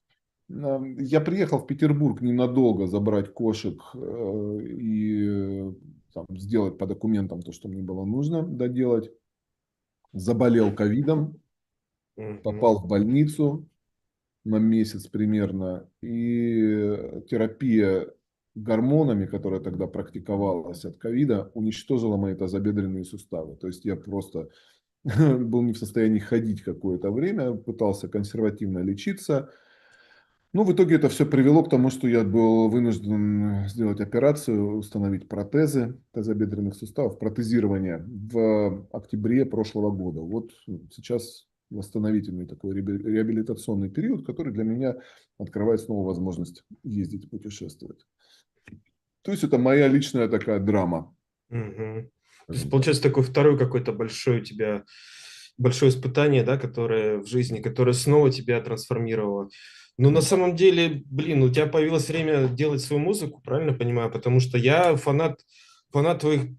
Вообще, ты удивительный человек, потому что у тебя там треки миллионное прослушивание, но ты можешь согласиться с тем, что тебя как бы вот мало знают, как именно, ну, эмбиент-артиста в России. То есть у тебя там фиты с Моби, грубо говоря, там, с Посфордом, вот, но, может быть, больше тебя там слушать, чем здесь. И вообще, вот расскажи, как у тебя Сван Харт у тебя, да, была, получается, совместный альбом. Ты знаешь, вот я окунулся в ambient после очень длительного периода, когда я писал музыку для кого-то, продюсировал других артистов. Ну, к примеру, вот мы работали с Bad Omens в Лос-Анджелесе. Я с ребятами как раз занимался электронной стороной их звучания. А Они сейчас в таком топе, что, по сути, сейчас на рок-сцене есть Bad Omens, есть Sleep Token, есть Bring Me The Horizon. Это огромные 3 группы, вот, мощнейшие, возглавляющие все фестивали. Ну, Ронни Радке еще есть его. Ну, это такой мейнстримовый сегмент, да, я как понимаю, такой Ну, металл, но такой как это бы... опопсевший металл, скажем так, да. Мгм, Да. мгм, Ну, это необходимо было для проникновения в широкие массы. Ну, там есть смешение металкор, там и так далее. мгм, мгм. Ну, это довольно тупиковый вариант называть, перечислять стили. Это будет, как правило, большой букет, который там не даст тебе представления о том, как это звучит. Я имею в виду, что а, были и большие имена, с которыми я работал в Лос-Анджелесе, так или иначе, потому что там часто строится ситуация не как в России в работе один на один, а часто это большие команды. Иногда ты работаешь с артистом, которого ты даже вообще не видишь, но ты работаешь над его материалом и там, в общем-то, выполняешь какую-то определенную задачу. Это нормально. Но я все это время я думал о том, что я хочу собственный проект и не понимал, в каком жанре. То есть, с одной стороны, я понимал, что чисто технически это что-то, с чем нужно выступать, потому что основной заработок все-таки он в лайвах, да. Мгм, мгм. Вот это значит что-то диджейское, что-то клубное, возможно, да. Но оказалось так, что когда у меня появилось на это время, когда я заболел и, в общем-то, оказался, ну, назовем прямо вещи своими именами, в депрессии оказался. Мне надолго хватило моего ресурса сопротивляться этому всему, такой прослойке, подушки безопасности, я его так называю. Подушка безопасности – это психологическая устойчивость, когда ты можешь разбираться с входящими вызовами на уровне своих собственных знаний и опыта, когда ты понимаешь, что так, а это нафиг, здесь я отбился, все будет хорошо, я с этим справлюсь, все будет классно. Но в какой-то момент она заканчивается, эта подушка безопасности. Если у тебя нет внутренней подпитки какой-то и что-то, что дает позитив в твоей жизни, то она тебя больше уже не спасает. И я реально провалился в депресняк в какой-то момент. И начав работать над эмбиентом, я фактически создал для себя пространство, в котором я делал музыку, которая меня же самого и лечит. Это был удивительный опыт. Я не Круто, относился к круто этому с вообще. коммерческой точки зрения. Я не думал о том, что это может быть выгодно каким-то образом. Я, наоборот, был абсолютно уверен, что ambient никому нахрен не нужен. Что это самый бесперспективный жанр из всех возможных. То есть это музыка, ну, с которой ты не можешь ни гастролировать, ни стримов у нее не будет, ни хрена у нее не будет у этой музыки. А потом я вдруг оказался в ситуации, когда я был очень удивлен. Я в запрещенном Инстаграме наткнулся на пост Скриликса, в котором он подцепил трек, ну, какой-то трек. В смысле Он- подцепил? ну, когда ты постишь рилс какой-то или там, я не знаю, ну, просто пост, тебе Инста предлагает разместить музыку. Ну, то А, ну есть прикрепить в смысле. прикрепить, да, подцепить, я это и Да-да-да. говорю, да-да-да. Мгм. Был прикреплен какой-то трек, который по звучанию очень, очень что-то во мне затронул, начал резонировать. Я смотрю, там написано Untent, ну, блин, надо послушать, кто это. Прям вот мне понравилось. Выяснилось, что я думал, это кто-то, блин, из Нью-Йорка, из Лондона. У меня сразу штамп такой, что если что-то качественное, то это оттуда. А выяснилось, что это наш парень из Перми, Саша его зовут.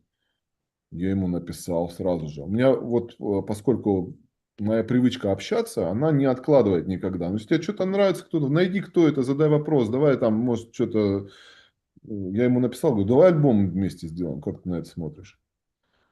И дело в том, что у меня до этого момента уже была цель сделать альбом в жанре New Age и Ambient чисто для Грэмми, поскольку я уже несколько лет входил в голосующий совет. И я, оказываясь на церемониях, на вот этих Грэмми-тусовках, я постоянно встречал одних и тех же, э, сейчас скажу, как White Sun группа называется, и Харит Дживан, это известная личность в области кундалини-йоги. Такого он в челме. Мы уже каждый раз его встречал, мы уже обнимались там. Я говорю, ты что, опять номинирован? И он, да блин, да. А что за номинация? Я говорю, ну вот New Age Ambient. Я думаю, ешкин кот. И каждый раз получает он ее. Но Офигеть. То есть они выигрывали.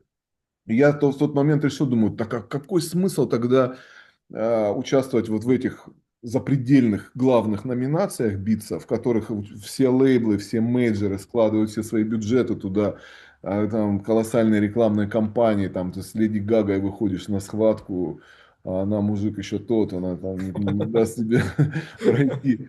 Я думаю, есть же другие номинации, вот прикольная эмбиентная номинация. И задумался тогда. Вообще. И вот в тот момент, когда я познакомился с Сашей Сантентом, я как раз, у меня все сложилось один в один, и думаю, так вот, мы можем вместе сделать эмбиентный альбом, прикольное новое звучание какое-то, в котором еще не разобрался, откуда оно и что, но мне очень нравится. Можем это все номинировать на Грэмми, все остальное я обеспечу уже, там, мы будем участвовать в этой процедуре. Мы с Сашей пообщались, он говорит, у меня вот есть друг такой, Дима Ван Харт, может его тоже позовем? Говорю, а он нам нужен или нет? Кто он вообще? Он говорит, ну он вообще самый, типа, прослушиваемый. Ну Ты я не как в курсе, динозавр, да. динозавр в этой роли сейчас был, потому что Ван Харт, этот, Да, грех не знать его. ну, я не успел еще просто разобраться, как там, кто в этом участвует во всем. Я говорю, да, конечно, Мгм. давай. И мы обменялись. Я послушал его музыку, ребятам прислал свою музыку. Они такие, о, классно, у тебя типа синематик больше. Не наш ambient, dark ambient, а такой синематик. Я говорю, так это и классно, мы вместе объединим. Какой смысл коллаборировать со своим зеркалом, если ты встречаешь точно такого же музыканта, как и ты? Какой вообще в этом смысл? Мы тогда объединили свои усилия и записали Midnight Journey альбом совместный. Он такой, ну, честно говоря, чисто написали по той длине, которая минимально нужна была для того, чтобы это называлось альбомом у Грэмми. Мы прошли туда, ну, чуть дольше, там, с запасом. Помню, там 7 треков. И это вообще удивительная была работа, честно говоря. Мы за неделю написали этот альбом, и мы настолько друг друга вдохновляли. Мы вообще как единый организм работали. Хотя я в Эйблтоне, парни в Фруктах, ну, в FL-ке. Но как-то у нас вообще спора не возникло ни по какому из моментов. То есть Круто. обычно коллаборация это какой-то, ой, ну давай там что-то поменяем, а здесь бах, все всем нравится, все как-то раз, само собой как-то получилось на таком подъеме. Я помню, я был на таком энтузиазме вообще, то есть просто готов был сутками работать над этой музыкой. И все прикольно получилось как-то, раз вышел этот альбом. Вот. Но номинирован он не был. Ничего страшного, А на самом. почему вообще, как определяется все это дело? Почему он не был номинирован? Это хороший вопрос. Там вот, знаешь, эту обратную связь не получишь. Грэмми устроена таким образом, что весь процесс голосования, все, что внутри происходит, он абсолютно закрыт. Ты не можешь увидеть, сколько за тебя проголосовало, сколько ты не добрал. Ну, иначе, если бы это было открыто, то, видимо, они считают, что было бы больше почвы для каких-то пересудов, коррупции и спекуляций. Но факт в том, что видишь, это очень субъективный момент, когда ты смотришь, кто еще был номинирован. То есть я как голосующий участник, я всегда вижу, вот, э, естественно, полный список, да, кто в этой номинации присутствует. Я вообще обязан его прослушать. То есть получается, что когда ты голосуешь в Грэмми, тебе нужно на первом этапе голосования прослушать как минимум, ну, где-то от 4 до 5 тысяч песен за неделю, ну, там за 12 дней. Ну, то есть это трындец, да. Это все устроено так, что у тебя через какое-то время меняется восприятие музыки, и ты вообще не понимаешь уже, что такое хорошо, что такое плохо, это нравится тебе или не нравится. Ты перегружен этим музыкальным материалом. И если в первые годы ты откровенно отрабатываешь, слушаешь все это, то потом в дальнейшем ты начинаешь халявить, естественно, ты включаешь там начало, припев, перематываешь, сразу же определяешь там, Да, нужно тебе да, это да. или нет. Да, и когда вот ты смотришь, кто все-таки получил эти номинации, ты иногда просто недоумеваешь. Потому что вот в этом году, в котором мы представляли нашу совместную работу уже с Димой, с Ван Хартом и с Leadwave, с его отцом, и плюс пригласили очень большое количество музыкантов, в том числе Саймона я попросил с нами, не попросил, предложил ему поработать. в очередной раз. И Моби, да, в этом же альбоме Моби, фигурирует. да, Моби был. Да, должны были быть Одесса, должна была быть, Рой Ксоп должен был быть, Джон Хопкинс должен был быть. Они все еще, ты же понимаешь, что у всех артистов серьезных у них свой график какой-то. И они загружены там какими-то проектами. Интерес есть. Алафур Арнольд, с ним тоже общались. Тоже такой есть персонаж. В общем, а, у них у всех свой график, и не все могут его подвинуть. И когда ты упираешься в то, что у альбома есть дедлайн, мы, конечно, столько геморроя выхватили с этим альбомом чисто организационного. То есть это был миллиард созвонов, менеджмента, каких-то контрактов, споров, где-то там еще что-то. То есть это все начиналось типа там, давайте сделаем альбом, давайте. Философия была придумана прикольная, Samsara Passengers, это такое путешествие через жизнь. То есть вот в вехе развития человека, от рождения до ухода из этого мира, как трансформируется, как музыка показывает, как трансформируется сам человек и с чем он сталкивается. То есть там и любовь, и печаль, и грусть, и отчаяние, и наоборот какие-то светлые моменты. То есть, ну, такой концептуальный альбом. Мы вложились в него капитально. То есть, в отличие от Midnight Journey, который мы сделали за неделю, этот альбом мы делали, блин, больше полугода, наверное. И очень много людей было в него вовлечено, очень внимательно ко всему мы относились. И сведение сводил нас микс-инженер Джона Хопкинса, шериф Хашизуми, прекрасный микс-инженер, кстати говоря. Очень понравилось. Ну, поскольку по роду своей образовательной программы я очень много общался с микс-инженерами именно и понимал, как строится эта механика вся, вот, я убедился в том, что ну, не бывает всеядных микс-инженеров. Человек специализируется на определенном жанре. Я часто обламывался, когда я не буду показывать сейчас пальцем, но у меня были ситуации, когда мои треки сводили там многократные лауреаты Грэмми с диким ценником, которые там, ну, топы, лучшие из лучших, и сводили плохо.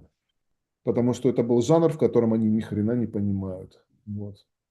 И наоборот, бывало, что, скажем так, без супер регалий микс-инженер, но специализирующийся в определенном звучании, делал очень интересные вещи. Вообще, как вот люди такой величины, вот как они к правкам относятся? Или ты не можешь им давать правки? Еще расскажи, пожалуйста, По-разному. про опыт работы с Моби, потому что я помню, ты как-то у тебя было двоякое такое ощущение. Ну, я не привык кого-то на публике ругать, скажем так, поэтому я не Ладно. сторонник сейчас рассказывать о том, в чем, кто в чем там слаб или так далее, и так далее. Мы все в чем-то не идеальны. Мгм. Но вот что касается э, правок, как ты спросил, очень многое зависит от твоих отношений с этим человеком, и очень многое зависит от того, какой он сам по своей структуре личности. Потому что есть люди, опять же, профессионалы с серьезным опытом, но настолько конфликтные внутренне, настолько неуверенные в себе при этом. Это, опять же, фильм дал мне возможность соприкоснуться с огромным количеством серьезнейших специалистов и больших звезд, препарируя их так глубоко, как никто в их жизни не делал. То есть я руководствовался этим исследованием, получал способ вонзить им скальпель в глубину души и посмотреть, что там внутри. И я был удивлен, что, ну, как бы не то чтобы удивлен, скорее пришел к одному из своих предположений в конечном итоге, что мы все люди, и не боги горшки обжигают. И как бы не был велик человек и захвален снаружи, он внутри страдает теми же самыми болячками, что и ты. Просто он действует несмотря на них. И некоторые к правкам относятся как к личному оскорблению. Как ты мне правки какие-то хочешь? Я помню, блин, опять же, не могу называть имена, но ну, хорошо, микс-инженер, работавший когда-то с Maroon 5, да, и на ключевых альбомах, и на их, мы с ним сделали трек в мой проект. Я был крайне недоволен качеством сведения и сходу, да, и начал вносить правки, и у него первое время была реакция: подожди, правки? Здесь что-то можно править? Как? Серьезно? Прикольно. Да, ну в What the итоге, fuck? what the fuck, да, как же так? И я понял, что очень многое зависит от того, кто ты для них. Если ты Maroon 5, с тобой будут носиться, целовать в попу и работать до победного конца. А если ты просто чувак, который платит деньги, даже не маленькие деньги, ну, таких, как ты, еще там будет вагон. Я сталкивался со многими вещами, например, доктор Люк, который в команде Макса Мартина, хитмейкер, там супер-пупер, там у него Кеша, да, там Келли Кларксон, по-моему, что-то там. Ну, короче говоря, вот эта вся бригада поп-звезд, что, ну, то, что мы видим на поверхности, мы видим, вот они, там, Макс Мартин работает там, от Арианы Гранде до Бритни Спирс, у него Backstreet Boys, Бон Джови даже там хит, там, Weekend, там, все, вот эти вот вся плеяда звезд, но мы не видим еще этого подводной части айсберга, неизвестных артистов, которые спонсируются какими-то безлимитными спонсорами, начиная там от Австралии, Индонезии, заканчивая там Китаем какие-то, которые приезжают к этим именам, купить что-то, какой-то материал, заплатить им столько, сколько нужно, но чтобы вот они сделали тоже звезду из их там из их подопечного. И в итоге там продаются за космические деньги песни хреновые, которые, ну, там, допустим, Офигеть. да, спинг не сделаешь, потому что там как только есть серьезный какой-то трек, его лучше выпустить с большой звездой. Он намного больше принесет, чем единоразовый платеж. И как бы войдет в эту копилку хитов, которые в итоге поднимают все эти личности, которые строят их пирамиду. Этот успех, он как бы успех на успех на успех, вот он дает вот этот вот весь эффект. А там просто продается все что-то самое такое залежавшееся из стола, продается там треки по 300, по 400 тысяч долларов просто продаются, ну, как бы без продакшена. Просто вот сама идея. Капец. А идея там ничего Капец. особенного нет. И люди покупают, потому что думают, ну, это же доктор Ну это Люк. как, это просто срабатывает имя, имидж или как? Да, да, это срабатывает стадный инстинкт, какое-то неправильное представление о том, как работает индустрия. Очень часто бизнесмены всевозможные, которые заработали свои деньги на там, нефти какой-нибудь, они считают, что и музыка устроена точно так же, что здесь просто тупо можно все купить. Приехать и сделать абсолютно безголосого артиста суперзвездой, просто заплатив очень много денег. Но в некоторых странах так оно возможно и возможно. В России Возможно так и и нужно. было в 2000-х и 90-х. Да. Так оно и делалось, на самом деле, не безосновательно. Но в тех странах, где очень мощная конкуренция, где действительно огромное количество, настолько большое количество качественной музыки, что некачественная не пробьется уже через это, даже при большом финансировании. Вот, там это становится невозможным. Это, конечно, достаточно такие серьезные деньги там предлагаются. Ну, на моей практике, допустим, было предложение мне от одного из артистов, не из России, но хорошо спонсируемого, за дуэт с Бейонсе 5 миллионов долларов.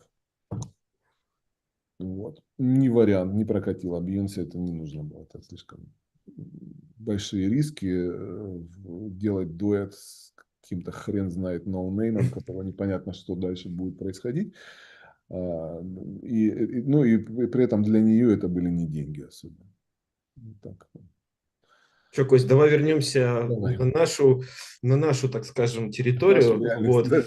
Да, и ну, из текущего вот прям, Да, мы же остановились на эмбиенте, да, наверное, да, там вот, был вопрос, да, касающийся Ван э, Харт. И Ван Харта, вот да. этого трека, потому что, ну, я до сих пор для себя не могу ответить, что это, вот этот вот Snowfall, который миллиард прослушиваний набрал в Spotify, и это сейчас самый прослушиваемый российский артист вообще, да, на этой Конечно. площадке. Вот. С огромным опережением причем.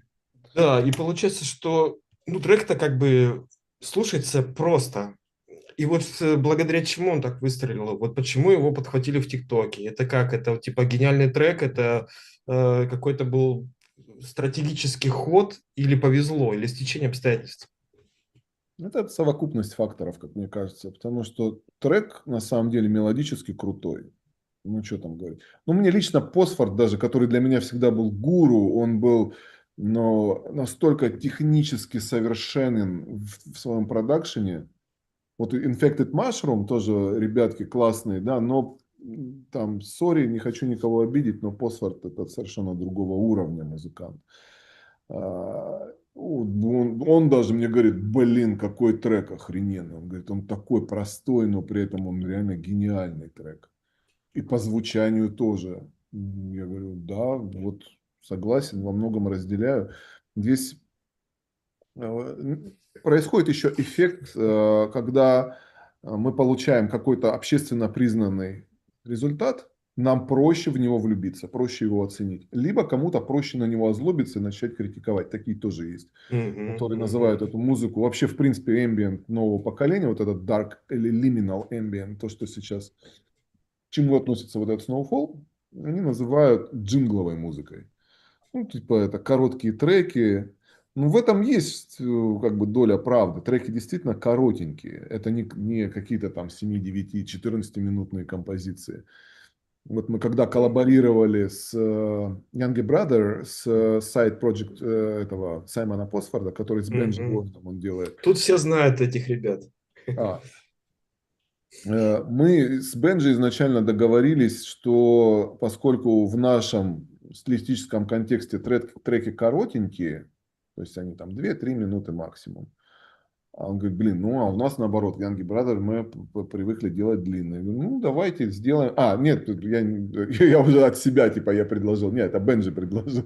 Говорит, давай сделаем треки-близнецы. То есть для нашего альбома Samsara Passengers мы сделаем короткую версию трека, а для их альбома ее развернем и сделаем с вокалом ее там прям.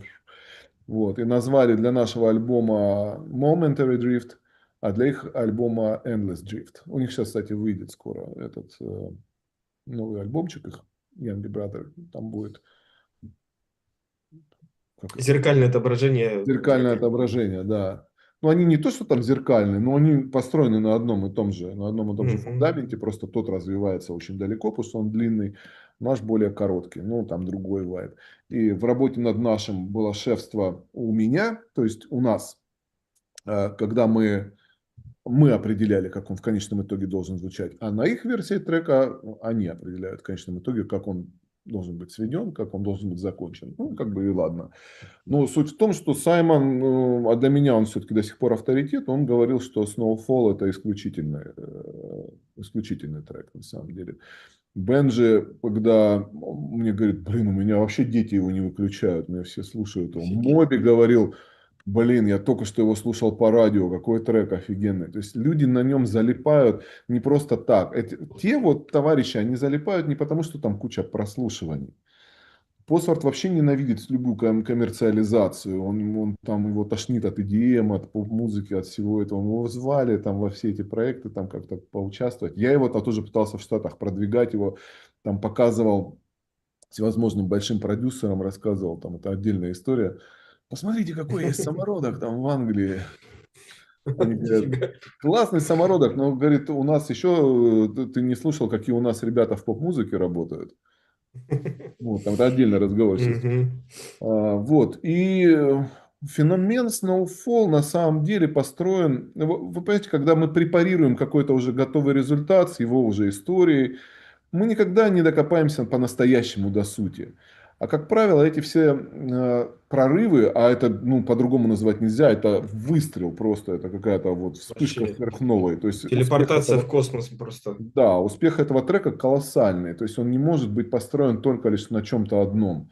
Это стечение обстоятельств. Во-первых, это новый звук, который очень откликнулся именно в этот момент. А я хочу вам сказать, что всегда в музыке работает не просто что-то там гениальное, в кавычках условно, а гениальное, возникшее в нужный момент. Всегда. Мы любую группу, любого артиста можем раскрутить, посмотреть, как там все возникало, и мы увидим, что он просто еще и вовремя оказался там, где он оказался. Все дальнейшие копирования, реинкарнации – это разбавление водой, они не дают должного эффекта. И вот в этом случае, насколько, опять же, я это вижу, это мое сугубо частное мнение, зная Диму, его как талантливого музыканта, очень хорошего человека, прям с теплым сердцем. Он молодой еще, ему 19 лет, но, блин, он классный. Вот, зная его с человеческой стороны, зная его как музыканта, я понимаю, что он сам того не планировал, но он по сути создал жанр. Ну, саб-жанр, но тем не менее. То есть с этого трека начался этот Dark Liminal Ambient как символ той пандемии и вот этого состояния неопределенности, в котором осталось человечество, и в частности музыканты. Мы реально тогда не знали, куда это все развивается. Очень многие тосковали и грустили. Это у меня, может быть, частная история была связана с тем, что пандемия для меня была вообще прекрасное время. Ну, просто я в таких условиях оказался, в Да, да, каких-то да. постоянных путешествиях. Понимаю тебя. Это меня, наоборот, отпустило в этот момент, отпустил этот мир, который меня связывал какими-то встречами, делами. Все вдруг развалилось, и я вылетел куда-то в открытый космос. И вообще не хотел, чтобы это заканчивалось. Но очень многие были заперты в своих квартирах. Вдруг оказалось, что семьи их не такие прочные, как им раньше думалось, потому что они стали проводить время больше со своими близкими. Эти близкие стали им эти чуждые, отвратительные, может быть, там, не знаю. Ну, короче говоря, человечество окунулось в неприятную массу переживаний. И вот этот вот ambient, который был ностальгическим, немножко таким телепортирующим куда-то в приятные воспоминания, приятные, но при этом приправленные грустью от того, что это никогда больше не вернется. Этот ambient, он залетел, возглавляемый этим Snowfall, он залетел в ТикТоке, он залетел в Инстаграме. И тогда как раз популярность этих вертикальных видео была очень высока.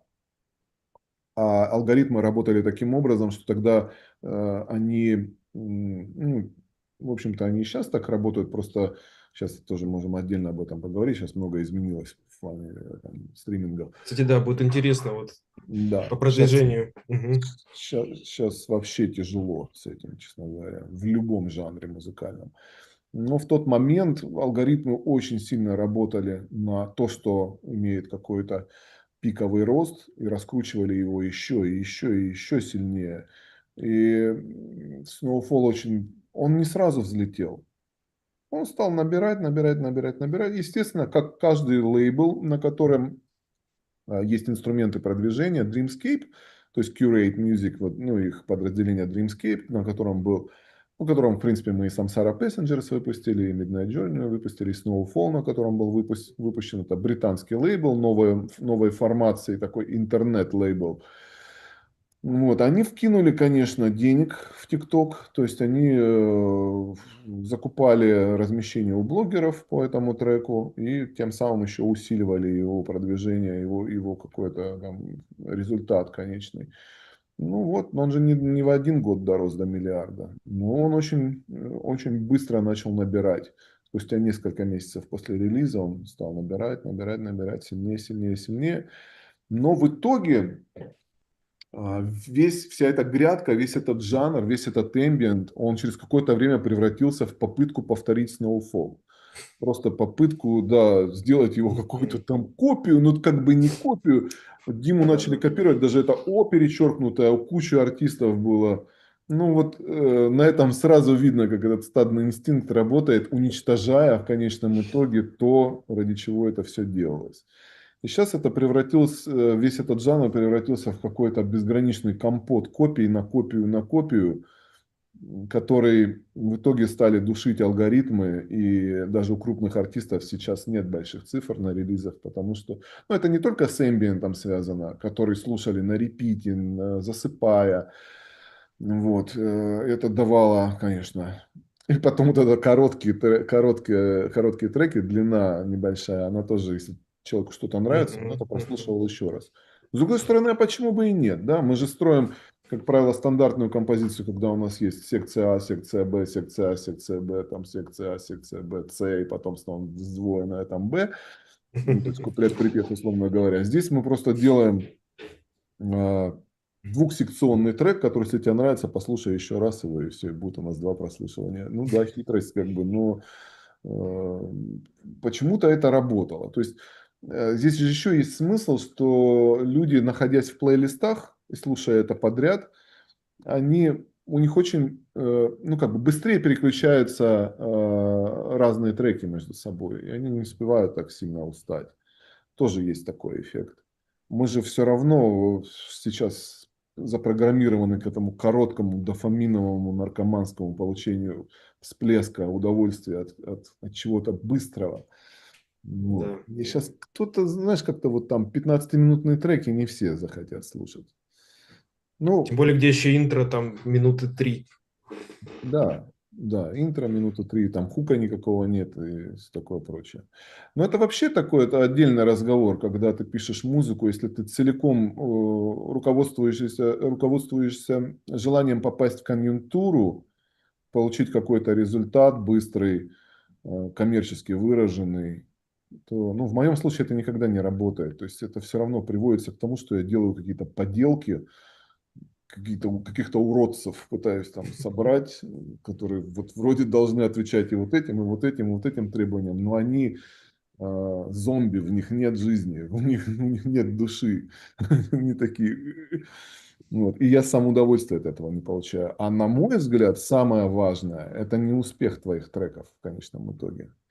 Это то, как ты себя в этом ощущаешь. То есть, что внутри тебя открывается. Вот прям, да. Мы на самом деле Звукру как раз, ну, за эту идею топим, то, что делать музыку с человеческим лицом и как бы передавать через мастерство твой внутренний мир и привносить в эту жизнь, ну, себя в первую очередь. Потому что, блин, копии делать, ну, это каждая копия, она будет хуже предыдущей, как это по закону вот этих вот копирований, да, всегда идет ошибка, ошибка, ошибка, которая множится, и потом уже фиг пойми, что происходит. Слушай, ну вот скажи, пожалуйста, возвращаясь к One Heart, ну, если, конечно, можно, стал он богатым человеком на эмбиенте? Ну, миллиард все-таки прослушиваний. Ну, а Ну, если что такое такое, богатый? Ну, он обеспечен нормально, да, но я бы не назвал его богатым человеком. Прям там каким-то. ну, обеспечен. Ну, круто. Ну, нет, конечно. В его случае музыка его способна прокормить таким образом, чтобы он не задумывался о том, что ему нужно Мгм. чего-то. Это то, к чему и нужно стремиться, на мой взгляд. Ну, как бы, чтобы обеспечивать свои потребности. Ну, у меня вот, например, нет каких-то притязаний на то, чтобы иметь золотой дворец или какую-то там яхту длиной там 3 километра, чтобы все в обморок упали, когда ее увидели. Мне кажется, это показатель точно больной психики. Блин, Когда Костя, стал вообще много, просто за такие слова тебе просто. я когда Ребят, у много меня времени есть стал, да, вопрос. да. Как раз вот по вот этому. У нас просто мало времени остается. Я на самом деле внимательно слушал. Вот. А, Кость, расскажи, пожалуйста, вот у тебя на данный момент, собственно, источник твоего дохода — это только музыкальная деятельность, или ты занимаешься еще параллельно какими-то вещами, которые не Только связаны с музыкой? музыкальная. А Уже она в большей давно. степени, да, она в большей степени, то есть тут, возможно, я пропустил, когда был вот этот вот чекпоинт, то есть в каком году, то есть сколько лет назад так случилось, что все, ты как бы отвязался от старого, ну, от старой вот этой парадигмы привлечения финансов в свою жизнь и перешел, ну, как бы вот погрузился полностью, и какая у тебя, ну, в большей степени направленность, то есть это источник дохода продюсирования или это личные, ну, как бы личная музыка твоя? Прослушивание, концерты и вот Да, это да, все. да. Слушайте, у меня нет концертов, на самом деле. Я не играю такую музыку, с которой можно было бы выступать. Это в планах сейчас. И в планах есть проект клубный. Точнее, он уже там написаны треки, уже как бы буду это делать обязательно. Но в основном это продакшн, да, то есть это работа с другими артистами, то, что мне приносило основные деньги. То есть на своих каких-то релизах я еще не зарабатываю достаточно серьезно. Да и вообще, честно говоря, это не равномерный уровень заработка. У меня очень сильно он просел после возвращения из Америки, потому что, ну вот, здесь произошла череда событий, которая российских музыкантов отключила, в общем-то, от западного рынка во многом. А там совершенно другой уровень оплаты труда, там другая конкуренция, но при этом и зарабатывать можно по-другому. Но то, к чему я иду и к чему я стремлюсь, это все-таки собственные проекты и лайвы. Мне очень интересно было бы делать музыку, которую я могу играть. Для эмбиента это своя история. Я считаю, что он может быть основой для лайвов, но при сопровождении какого-то мощного визуала и при хорошей организации. Да, ну, как бы вот мы с Тёмой обсуждали эти моменты. Я на Артема концерте был один раз в Санкт-Петербурге, когда он приезжал. И это правильное направление, да. Ну, отвечая на твой вопрос, в основном это продакшн для кого-то. Да. На этом моем этапе. Это не значит, что это у всех так или так То должно есть быть. речь идет о создании музыки и помощи в создании музыки, или в большей степени и в продвижении тоже, в раскрутке? Когда как, бывает и так, и так. Есть моменты, когда мы занимались комплексно и визуалами, и видео, и там, ну, в общем-то, весь котел каких-то функций выполняли для артистов. Моя команда имеется в виду. А с какими направлениями в большей степени ты работаешь, которые приносят коммерческую составляющую, ну, Самое наиболее крупную? высокооплачиваемое направление – это поп-музыка, конечно. И у меня, вот я рассказывал недавно про диалог с продюсером, которому я продвигал Саймона. Это Джимми Даглас. Это продюсер Джастина Тимберлейка, Джей Зи, Бейонсе, с которым мы плотно работали. Мы с ним как-то летим в самолете, и я ему ставлю... А он из тех микс-инженеров, которые сводят где угодно, ему уже плевать. То есть ему не нужно там какой-то мониторинг. Он в битсах сидит вот таких вот накладных в самолете и сводит трек. Я ему даю послушать Посфорда и говорю, слушай, вот прикинь, как бы вот такой вот есть самородок у нас классный в Англии. Говорит, слушай, ну у нас таких самородков на самом деле до хрена. Я говорю, да ладно. Я говорю, да, в поп-музыке. Самые лучшие мозги в Америке находятся в поп-тусовке. То есть это самая высокооплачиваемая часть, где вот. О, Десуне подошел. Оззи, Да. Озик, Озик, да. привет, Этого Оззи. кота нашли в день смерти Оззи Осборна на О, как. помойке. Моя жена нашла его. Он поэтому Оззи. Мгм. Оззи, ты мне будешь? Соскучился. Я соскучился по коту этому. Да.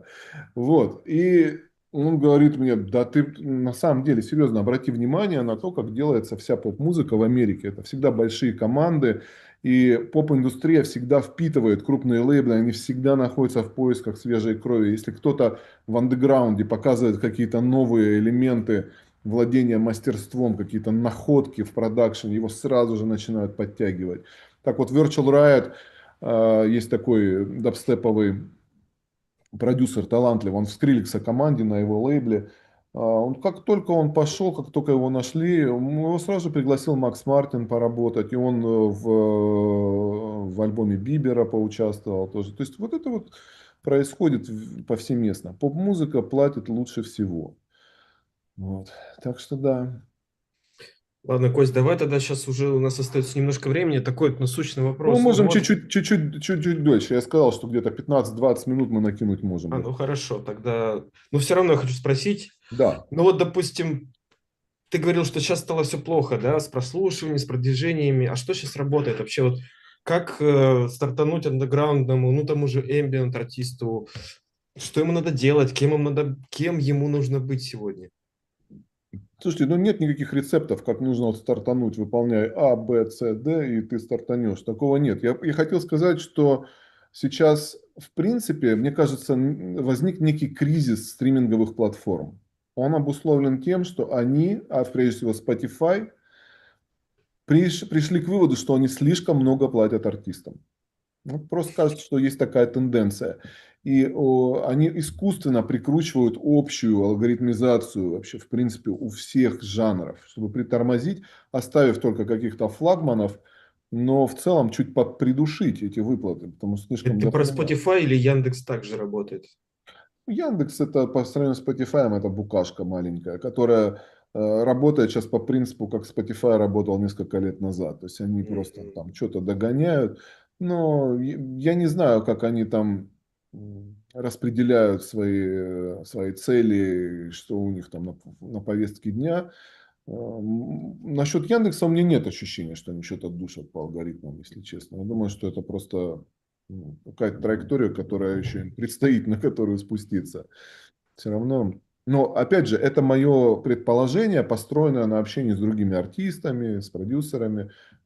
Я раньше думал, что это только эмбиента касается, что вдруг цифры стали какие-то там. Ну, не так трек заходит, как раньше, стандартный, средний.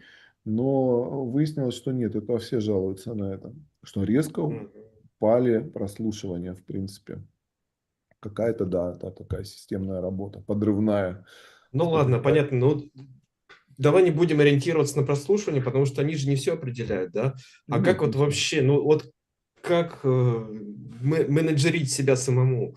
Или нужно Слушай, ну, искать кого-то, или вообще как вот, как это нужно, происходит? нужно изначально стараться создать уникальность. Это то, чему меня научил американский рынок. Если у нас все было на попытке повторения, и успех зависел от того, насколько ты близко сможешь приблизиться к эталонам западного звучания, которые считаются качеством, да, то там, если ты пытаешься под кого-то косить, ты изначально обрекаешь себя на третий эшелон, даже не на второй. Мгм, прикольно. Вот. И у тебя никаких контрактов с лейблами не будет, ничего тебе будет, ничего не будет интересного. То есть, ну, вот как бы там, если говорить условно, Skrillex нужен только один, вот он есть уже. Зачем второй нужен? А создать что-то принципиально новое в музыке – это очень серьезный вызов. Кажется, что это просто. Делай там какую-то бредятину, которую никто не поймет, и все это Да-да-да. будут любить. Нет, Тогда это бы все всегда... модулярщики были бы просто Да, миллионерами. да. То есть в этом и состоит путь.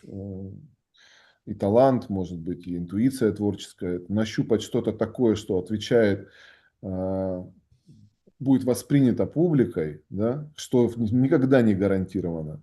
Но при этом это что-то можно нащупать, что-то исключительно новое, только основываясь на своем настоящем внутреннем видении. Это, как мне кажется, невозможно искусственно создать.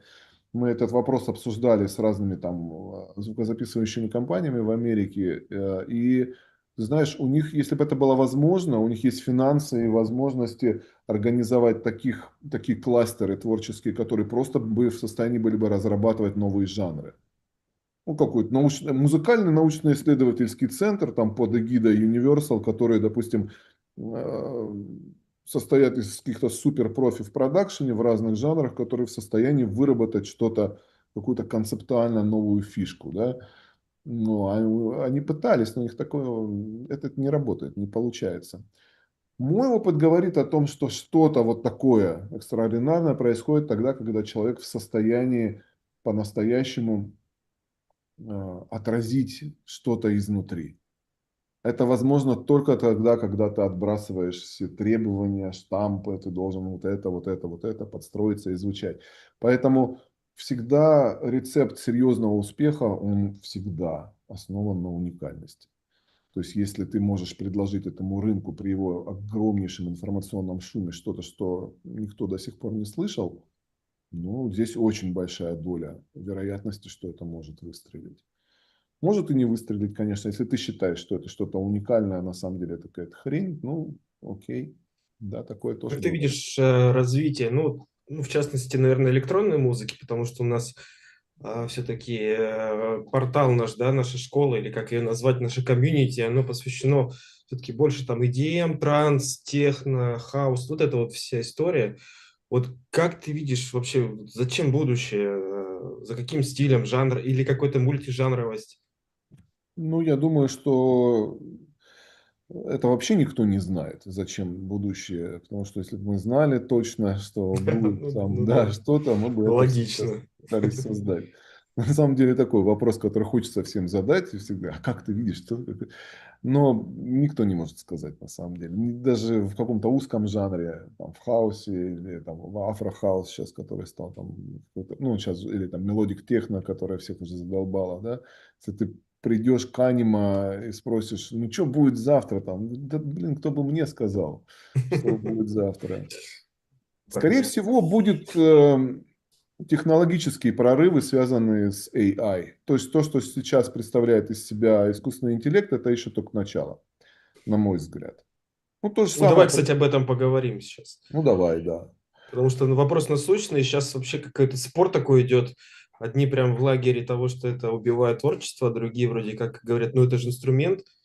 Как вот ты Мы вообще вот как... там, мы вот там обещали людям на вопросы ответить. Может, мы им ответим, а потом об AI поговорим, потому Да, что Давайте. давай, разговор об AI Если есть может прям вопросы, очень давайте. давай, сильно Лень, затянуться. зачитывай вопросы. А там на самом деле вопросов не так уж и много.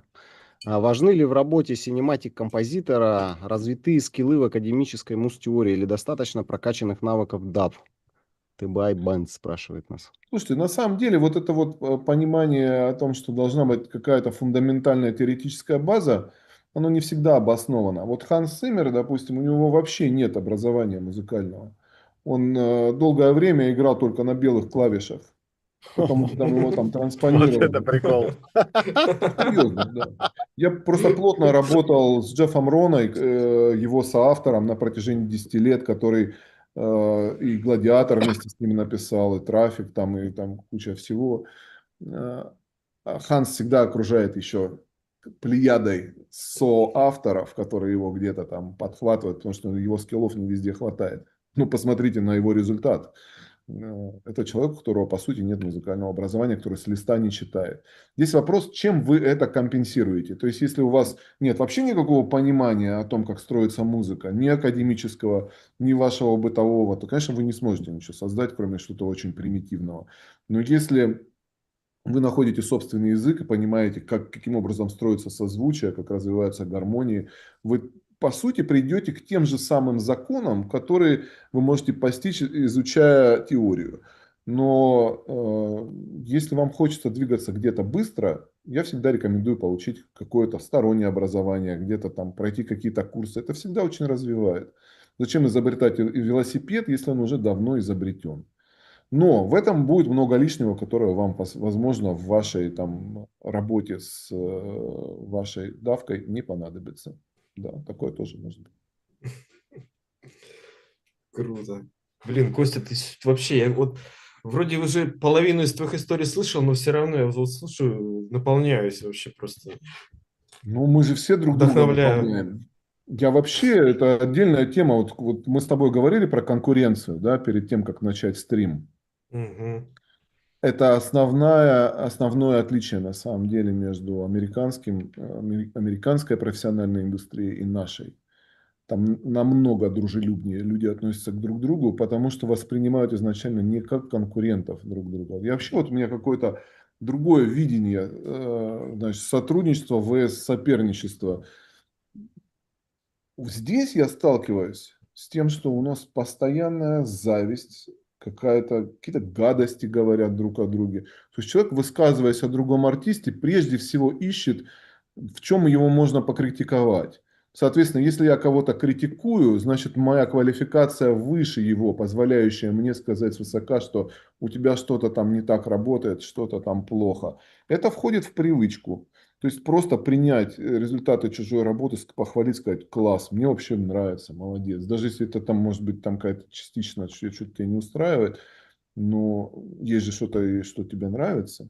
У нас как-то так не принято особо. Ну, точнее, нет, есть люди, которые правильным образом ориентированы, но в основном, вот мы, допустим, работаем со Стасом Ярушиным. Это поп-исполнитель, который поет на русском языке. Но со мной мы вместе с ним сошлись на чем? Что он захотел немножко развить свой жанр. Я понимаю, что это, может быть, не совсем коррелирует с теми жанровыми предпочтениями ваших зрителей, да, но тем не менее. Он, Мгм.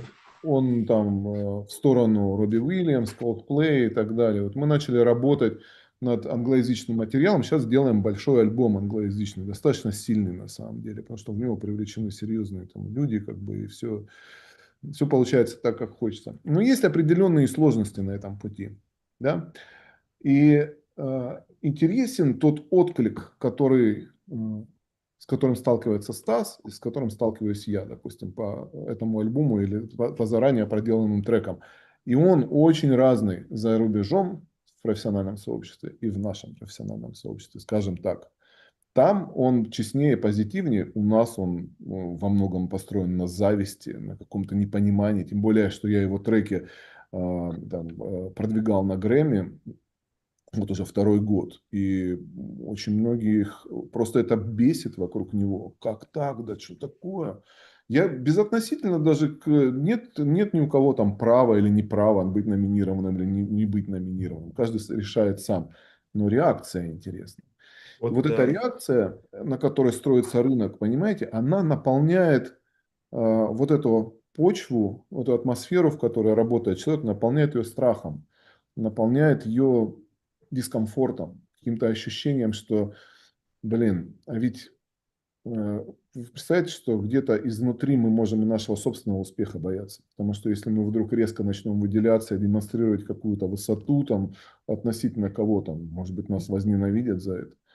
И блокируем себя таким образом, сами не понимая того. А когда ты окружен поддержкой, начиная от своей семьи и заканчивая своим профессиональным сообществом, когда люди понимают, что если у кого-то что-то получилось, то прежде всего это значит, что и у тебя может это получиться, а не то, что твое место кто-то украл, и все, для тебя уже теперь ничего не осуществится. Это очень дорогого стоит. И мне кажется, Согласен, Ну, да, согласен. интересно, что у нас вот ты третий спикер подряд, кто говорит примерно об одном и том же. До этого была Вероника, она в Лондоне работает в мгм. студии, которая создает там, Постпродакшн ну да, фильмов постпродакшн для фильмов, звуковых. да, М. голливудских. Ну, то есть достаточно серьезная такая как бы Да не, организация. не голливудских, это же Британия. Ну вот, все, что Ну, там... как бы, если ты вспомнишь стрим, то, А, собственно, да? они делают в Сорян. основном для А это Голливуда музыку. взаимопроникающая, да, индустрия. Мгм. А до этого был Слава Майндекс, тоже наш давнишний друг из Костя Underground его Society. знает тоже, да. А, Ну, знаешь, я да, его его? И лично вот, не знаю, но уважаю как музыканта, и да, Тёма мне, да, познакомил с его да, творчеством. по-моему, в Сан-Франциско, да, он обитает, Не, если не он ошибаюсь. в Остине.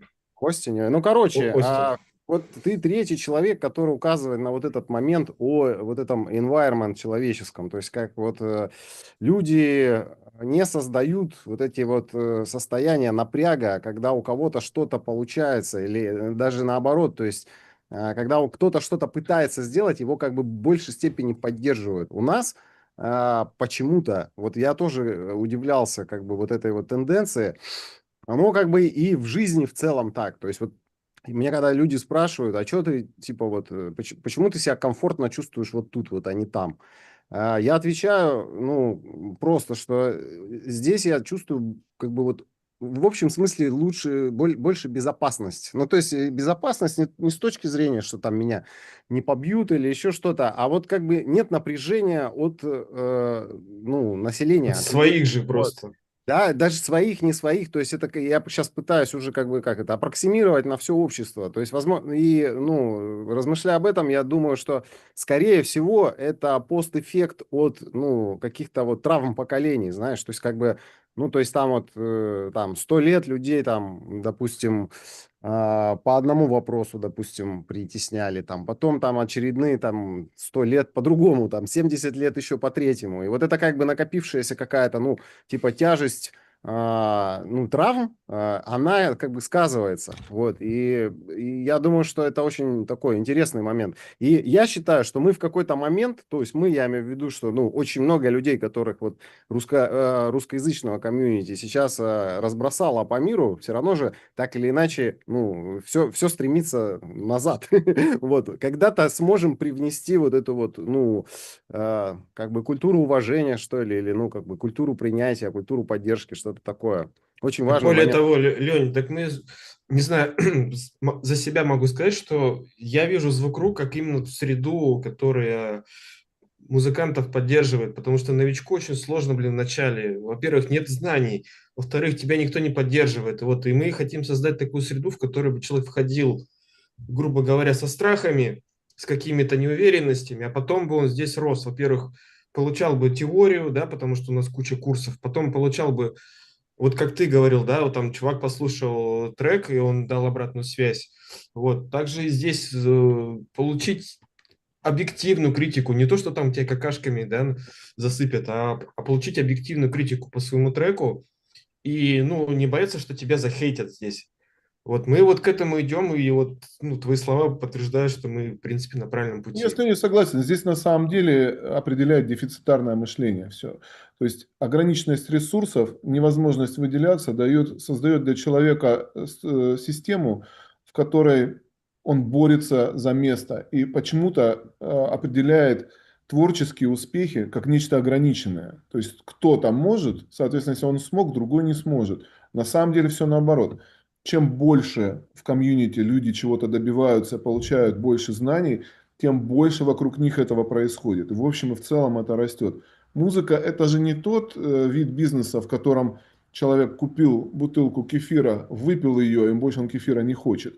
Наоборот, он потребляет в определенном жанре какого-то классного артиста, слушает его, ему хочется еще, еще, еще. Чем больше такой музыки, тем лучше. И дело в том, что в Америке некая клановая система возникает, ну, клановая в хорошем смысле, то есть люди объединяются, заходя в орбиты друг друга, образуют какие-то кластеры, и они понимают, что если кто-то пробивается, он тащит и остальных, а у нас, если кто-то пробивается, до свидания. Да. То он это как-то какими-то махинациями, чем-то нечестным или как-то еще. Ну, это позволяет человеку справиться со внутренней самокритикой, потому что если ты видишь, что у тебя нет того результата, ради которого, как тебе кажется, ты это делаешь, это вообще глубинный вопрос. Зачем ты все это делаешь? Да? Но если у тебя нет, допустим, этого результата, который тебя удовлетворяет на этом этапе, чтобы тебе проще было с этим справиться, тебе нужно девальвировать результаты остальных. Потому что, ну, вы знаете, я сталкивался в жизни со многими моментами, там, не буду сейчас назвать, опять же, имена, но и с хейтом, с необоснованным хейтом каким-то, и какими-то спланированными компаниями, там, черно-пиаровскими, скажем так, против людей, которые никому ничего плохого не сделали вообще. Да? Но при этом я понимаю, что они реально сделали плохого по мнению их хейтеров. Они заставили себя их чувствовать плохо, заставили чем-то хорошим. Да. Поэтому мы никогда не в состоянии будем защититься полностью от этого, от всего. И здесь нужно выстроить правильные внутренние отношения с самим собой. То есть для меня в хорошем понимании, ну, скажем так, в хорошие фазы, да, моего восприятия самого себя, э, есть ценность в любой самой барахляной моей песне. Она есть везде. Я таким образом, это зеркало меня самого, я таким образом выражаю себя. Она не обязательно должна всем нравиться, всем заходить. У меня есть там какие-то недоделанные треки, которые я, честно говоря, иногда с удовольствием переслушиваю, там, окунаюсь в них во все. Моя цель это создать максимально дружелюбное, благоприятное внутреннее собственное пространство, в котором ты просто можешь создать условия, в которых может вырасти что-то ценное. Открыть форточку для свежего воздуха, да, чтобы он поступил. Но в конечном итоге, где критерии? Даже не цифры, не коммерческий успех, они не являются окончательным критерием твоей ценности какой-то, понимаешь? Это вот такой очень важный философский вопрос. Если на него вовремя и правильно ответить, то творческий путь становится здоровым, наполненным хорошей, там, светлой энергией, которая тебя питает, которая светит вокруг. Вот. И вот так просто намного приятнее. Я не сторонник вот этой философии постоянных страданий, мучений, вымучиваний, выдавливаний, там, в конечном итоге там, какого-то кошмара. Чайковский был прекрасным, гениальным композитором, но как ему было тяжело. Ну, как бы было бы здорово, если бы... Есть такое мнение, что если лишить Творца страданий, то не будет этого результата. Я прямо противоположен к этому, ко всему. Я считаю, что результат будет еще круче. Потому что человек творит, несмотря на свою боль и страдания, как правило, он находит силы продолжать. А как бы далеко он мог улететь, если бы у него этого не было, этих препятствий. Поэтому это вот такой важный момент. Очень вдохновляющие ты Костя, сейчас ну ты сказал вещи. Прямо очень сильно. вообще... Да. Респект. Респект тебе огромный. У Ну что, нас Лень, давай еще пробежимся по вопросикам. я прочитал вопросы, мы уже либо в процессе стрима Окей. проговорили контекст этот, либо там, ну, такие вопросы, которые, в принципе, не требуют ответа. Вот, как мне кажется, ну, такие очень пространные. Вот. Поэтому подождем еще вопросы. И сколько у нас есть времени, давайте, может, про яишку помоем Давайте кости. про яишку, да, Первый еще раз. минут Давай-ка мыть кости. 10-15, я думаю, Давай. что у нас есть, а то, да, ну да, где-то Хорошо. так. Разговоры хорошие, поэтому, да. Ну, что такое как бы на сегодняшний момент искусственный интеллект? Это нечто, находящееся в определенной точке в траектории развития, и то, как мы это воспринимаем сейчас, эти алгоритмы, пока это алгоритмы, это совсем не значит, что так будет через 5 или 10 лет. То есть даже на то же Суну обратить внимание, что сегодняшняя версия делает, что она делала в самом начале. качество звучания очень сильно отличается. А, Мы не в состоянии остановить прогресс, запретить возникновение новых каких-то изобретений. И AI, к сожалению, для кого-то, и к счастью для кого-то другого, это тот прорыв, который может очень сильно изменить индустрию. Это когда мы говорили о том, какие жанры будут впереди, как это будет все выглядеть. Вопрос в том, что сейчас на данный момент нейронные сети, они в музыке, они тренированы на не самом лучшем по качеству звучания материале, да, то есть на MP3 качестве, да, грубо говоря, и на уже сведенных композициях. Вот если бы нейронка получила возможность тренироваться на стемах, на отдельно качественно звучащих стемах и складывать их в общее полотно, тогда было бы совершенно другое конечное качество.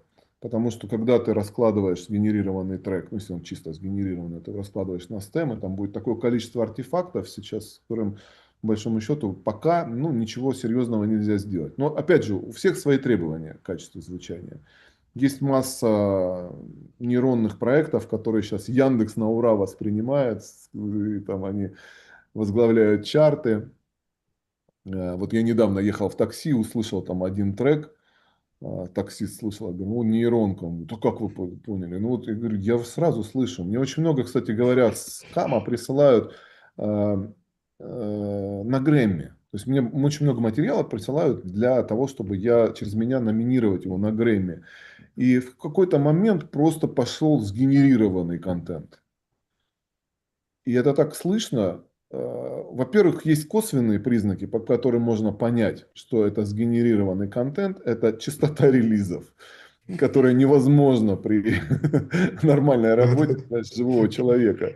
Когда там каждая неделя выпускается по треку, и там раз в полтора месяца альбом выходит. Ну, понятное дело, что кто-то сильно очень увлекся. Ну, потом есть артефакты, всевозможные шипения в определенных регистрах, которые слышно там На продюсеры. вокале, да, вот особенно вот это вот зерно какое-то. Да, да, да, да, да, да, да. Да даже если не разделять на стемы, слышно вот этот свист, там, который есть в генерации. Я, как правило, пишу, говорю, ребят, ну это сгенерированная музыка. Они, а что, не сгенерировано нельзя, что ли? На Грэмми? Я говорю, нет, сгенерировано нельзя. Но есть та часть, как бы, как это, респондентов, та часть музыкантов, которые мне говорят, нет, это не сгенерированная музыка. Я говорю, пришлите тогда мне проект посмотреть, что там внутри у вас этого трека не сгенерированного. И в этот момент говорит, ну да, сгенерированная. Проект потеряли. Да, проект потеряли.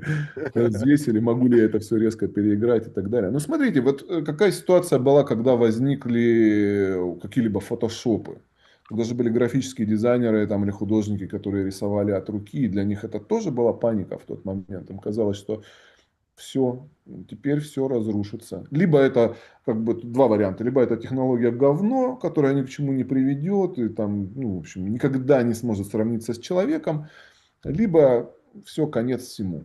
Но в конечном итоге это просто другой инструмент, правильно? То есть точно так же мы сидим в фотошопе, работаем. Ну, сейчас тоже есть момент, в котором фотошоп уперся в генерации, да, Ну да, там в нейронке. удалить какую-нибудь хрень с фотографии. Раньше надо было открыть программу, а сейчас просто грузишь в нейронку и все, и Да, говоришь. да, прописываешь это все. Но, как я это вижу, это, безусловно, вынесет из рынка определенный сегмент музыки и, соответственно, там, псевдопродюсеров всевозможных. Вынесет. Шляпу. Да. Почистит. Почистит, да, да. То, что касается каких-то малобюджетных фильмов, документалок, видео всевозможных на YouTube, этот контент намного проще уже будет сгенерировать музыки, чем его писать за какие-то трехкопеечные гонорары или полное отсутствие этих гонораров. Ну, понятное дело. Но что происходит там, да? Вот как вы думаете, как с нейронными сетями сейчас работают действительно крупные продюсеры, которые работают с Эдом Шираном, которые работают с Coldplay, там. Я знаю, что мы много сейчас это обсуждали, есть некоторые полярные мнения. Есть люди, которые просто как от сатаны, от этой нейронки пытаются оградиться и говорить, никогда ни в жизни не буду я с этим связываться. Но эти люди, скажем так, очень крутые. плане Ну, они, своих наверное, навыков. берут идеи, возможно, либо они, если как бы не, ну, типа, более детально, ну, например, они могут полученный трек там разделить на стемпсы и какую-то партию, например, там перегнать Переиграть вживую, миди, да? переиграть. Ну, то есть, скорее всего, для ловли идей, я так предполагаю, моя ставка, Ну что не вот, для этого. да, да, есть две категории. Одни, которые настолько от этого отгородились с самого начала, что даже как бы не собираются ничего с этим делать. При этом и те, и другие очень крутые. Мы не говорим сейчас о каких-то там любителях, это вообще вот, ну, топовые ребята. А некоторые с удовольствием экспериментируют с этим совсем, не боясь, да, и экспериментируя, понимают, что, блин, так это же по сути, ты же вот, даже если ты супер крутой продюсер, ты написал трек какой-нибудь, да, ты сделал свою версию, пусть это черновик, да, ты сделал свою версию, какое-то аранжировочное решение чего-либо. Ну, ты его загружаешь в Суна, прописываешь 10 разных промптов и смотришь варианты еще, какие тебе предложит Суна. Это по сути то же самое, что у тебя рядом с тобой сидит ассистент, который достаточно большой багаж имеет. А в Суне же, блин, там загружено огромное количество треков. Понятно, если генерировать с нуля, он всегда выдаст тебе плагиат. Он всегда выдаст тебе то, что собрано конструктором, кусочками из того, что уже было выпущено. Ты рискуешь просто натолкнуться на то, что это кто-то уже сделал. Но если ты свои собственные треки на каком-то этапе прогоняешь, видишь, что да, действительно, в какие-то моменты... Но если тебе ничего отдельного не предложил, ну и ты ничего не потерял, правильно? Ты потратил полчаса времени, ну и хрен с ним, как бы основываешься на собственных идеях. Вот. Если это все подытожить, те, кто от этого отгораживаются и делают такую органику, типа там я никогда не буду работать с Суно, да ради бога. Но то, что я для себя на этом этапе вижу, это ускоряет процесс, как минимум, мне лично. То есть если раньше я, сочиняя трек, я должен был, ну, поскольку я плохой вокалист, я говорю, у меня есть проблема такая, да, когда я записываю свой голос, делаю какую-то черновую аранжировку для того, чтобы оценить, насколько потенциально он сильный, этот трек, насколько он мне нравится, я упираюсь в то, что я настолько хреново могу спеть, что я могу испортить даже хорошую идею своим вокалом, и как бы мне приходится вот как-то так заглядывать в будущее, как он будет перепетый звучать, да, а здесь я могу сразу же свою вокальную идею одеть, ну, пусть слишком идеальный какой-то или плохо там технически звучащий вокал там с какими-то артефактами, но я могу услышать, что будет из этого, да. И могу демку сделать не там за 3 дня, а за 15 минут могу демку сделать, с которой я могу понять, надо двигаться дальше или нет, или я переписываю, или структурно меняю, или еще что-то. Это инструмент, который ускоряет процесс. Потом второй момент, да, он выбьет с рынка множество действительно, да, ну, каких-то небольших там специалистов, композиторов, продюсеров, которые находятся в этапе роста. Но выбить не в плане он их убьет физически, а он заставит их быстрее переходить на тот уровень, на котором они будут представлять из себя большую ценность какую-то. Неизбежно технологии повышают общий уровень технический. И это коснется даже самых топов. Их начнут поджимать сверху, они будут вынуждены еще качественнее и быстрее что-то делать. Это усложняет, как бы ускоряет общий темп, да, создает большее давление в конечном итоге, но и влияет на конечные результаты качества. Это то, что мы, если даже остановиться на том, что мы сейчас знаем о технологиях, а то, что может возникнуть через 2, 3, 4, 5 лет, здесь сложно прогнозировать, потому что, может быть, там какие-то кардинально будут новые вещи. Ну, или вот обратите внимание, там же в продакшене есть масса плагинов, которые уже можно рассматривать как что-то там с искусственным интеллектом, какие-нибудь там, Озон тот же самый. да, Озон, какие-нибудь эквалайзеры, которые тебе Нейтрон анализируют там и спектр, что-то прочие. предлагают. Да, да. Да, да, масса всего, где тебе предлагаются какие-то там машинные решения. Ну, основываясь на том, что человек не в состоянии просто физически вырезать там 400 разных эпизодов ну, частотного спектра. Не может он это сделать, да, а какой-то алгоритм это делает, слышит, подавляет, там, Гулфос какой-нибудь, пожалуйста. Ну, это же давно мы уже используем. Или там кто-то использует какие-то плагины, которые помогают генерировать аккорды, анализировать гармонии, предлагают какие-то рандомные мелодические решения. Это же давно уже есть. Ты можешь Конечно, просто... в Ableton вот это все уже тоже Да, присутствует. Ну, там не ты можешь... аишка это, скорее всего, делает, это просто алгоритмизация, я так понимаю. Вряд ли Да, там так, это как-то... да, да. Так АИшка это тоже алгоритмы на самом Ну, деле. в Это тоже, принципе, да, тоже- если так это не рассматривать. интеллект, да, Да-да-да. еще. Вот если возникнет действительно интеллект, который сам по себе в состоянии действовать, это совершенно другой вопрос будет. Но пока это сложные алгоритмы.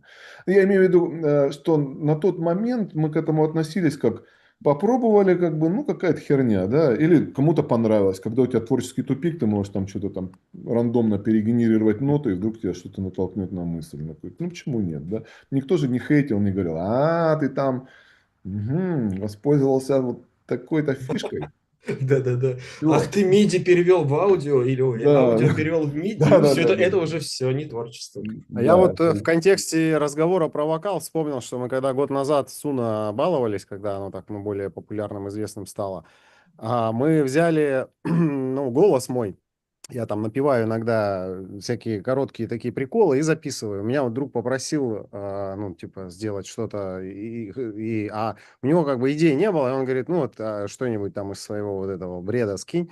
Вот, и он когда начал, то есть делать из этого песни, и он уже тогда, год назад, как бы мой голос, в принципе, как бы, ну, воспроизводил так, что, по идее, я бы, наверное, так пел, если бы я пел. Ну, то есть я как бы умею петь, просто я не занимаюсь этим. И я подумал тогда, что, наверное, для каких-то людей, которые, например, вот ну, у них какой-то, допустим, блок есть, что вот они бы хотели заниматься, допустим, вокалом, например, да, но они не знают, как бы вообще, даже не то, что не знают, не верят.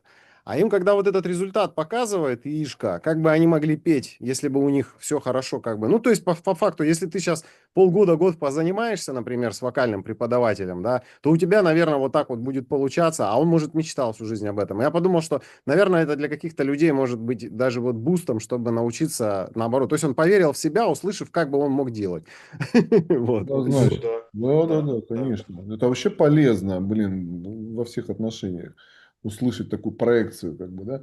Ну, вообще, в Мгм. принципе, когда я давно понял, что когда ты пишешь русскоязычного вокалиста по-английски, обязательно Лучше через нужен Ишку. ну, сейчас да, но обязательно нужен референс. То есть мы всегда писали референсный вокал. Всегда нанимали какого-то американского вокалиста без акцента, который это все пропевает. И потом человек в это во все Нифига. впивает всегда, да. Вот как Потому это что делается. да, и ну как бы ты программируешь свой мозг определенными уже вариантами звучания. Это не идеальный способ, но который позволяет максимально приблизиться к какому-то результату. Бывает так, что вокалист вообще не владеет английским, да, но тем не менее ну, как бы надо спеть, да, хочется. Вот. И здесь, когда ты слышишь собственный голос, ну, допустим, не в плане произношения, а в плане там владения своим вокалом, ты, блин, просто можешь себе представить этот результат, получить вот этот образ, опору, на которую твой мозг, оперевшись, может создать мостик туда и ускорить это продвижение, улучшить качество занятий таким образом. Конечно. То есть, ну, представь, если э, ты из будущего приезжаешь к себе и показываешь, Тёма, а вот сейчас я тебе включу тот трек, который сделал тебя легендой. Вот это произойдет через 3 года. И вот ты слушаешь этот трек. Что у тебя после этого возникнет? У тебя возникнет образ, понимание. Ага, вот куда я пришел. Ну, если это реально так, да? Вот куда я пришел, вот как я могу. Это чудовищно ускорит твой прогресс. Это 100% работает. Есть масса плюсов в этом. Да, масса угроз, масса плюсов. Здесь все зависит от того, как это использовать. Ух, Костя, спасибо тебе огромное. Я думаю, что сегодня все, кто пришли, сделали очень правильно, потому что огромное, блин, спасибо тебе за возможность, вот просто без пафоса, без каких-то вот этих вот, не знаю, высокопарных слов, вот просто поговорить вот про это все, на такую глубину пойти, потому что ты не просто продюсер, да, который знает технические вот эти моменты, ты еще человек, который обладает своей какой-то, своим видением, и то, что ты это транслируешь и даешь почувствовать, это прям очень ценно. Благодарим тебя за то, что ты пришел. Вот, ребята, а Приятно если пообщаться. Да, я Спасибо. присоединяюсь. Я вот очень кайфанул на самом деле от общения. Вот. А если, Там ребят, вы поддерживаете, хотелось бы вот, много поспрашивать еще всего. да, но Можем надо встретиться еще раз. Почему нет? Побеседовать на другие темы. Их очень много, да. обязательно, Да, обязательно. если найдем время, вы, мы, почему бы и нет. И будет у людей желание послушать какое-то продолжение. Да. Вообще. Тут, кстати, писали, Кость, что тебя вот с тобой хотят еще общаться и общаться, поэтому мы тебя еще позовем. Ребята, а Спасибо. если вам, ну, откликается то, что вот транслирует Кости, то, что транслируем мы, потому что у нас в целом очень сходятся какие-то вот главные такие вот мысли по поводу будущего музыки, по поводу того, как ее делать, чтобы не просто делать ее под трендом, да, повторять тупо кого-то, копировать. Это, как вы видите, вот Костя говорит, это путь в никуда. То есть мы хотим, чтобы вообще классной самобытной музыки было больше, поэтому приходите к нам. У нас сейчас как раз там Леня подготовил целые пакеты курсов, и у нас сейчас большие скидки на про-раздел, и еще и Никита запускает свой курс по сведению, поэтому у нас впереди куча интересного. Вот, Кость, еще раз спасибо тебе большое. Спасибо, ребят. Приятно было пообщаться. Ну, до новых Вот, встреч, да? до новых встреч обязательно. Да, Вот, взаимно. Надеюсь, на Алтае или на Бали да, увидимся. Вот. В любом увидимся, случае, да, конечно. по-любому, по-любому. Все, Ребятки, ребят, все, творческих пока всем. успехов. Спасибо. Пока. Пока-пока. Пока-пока.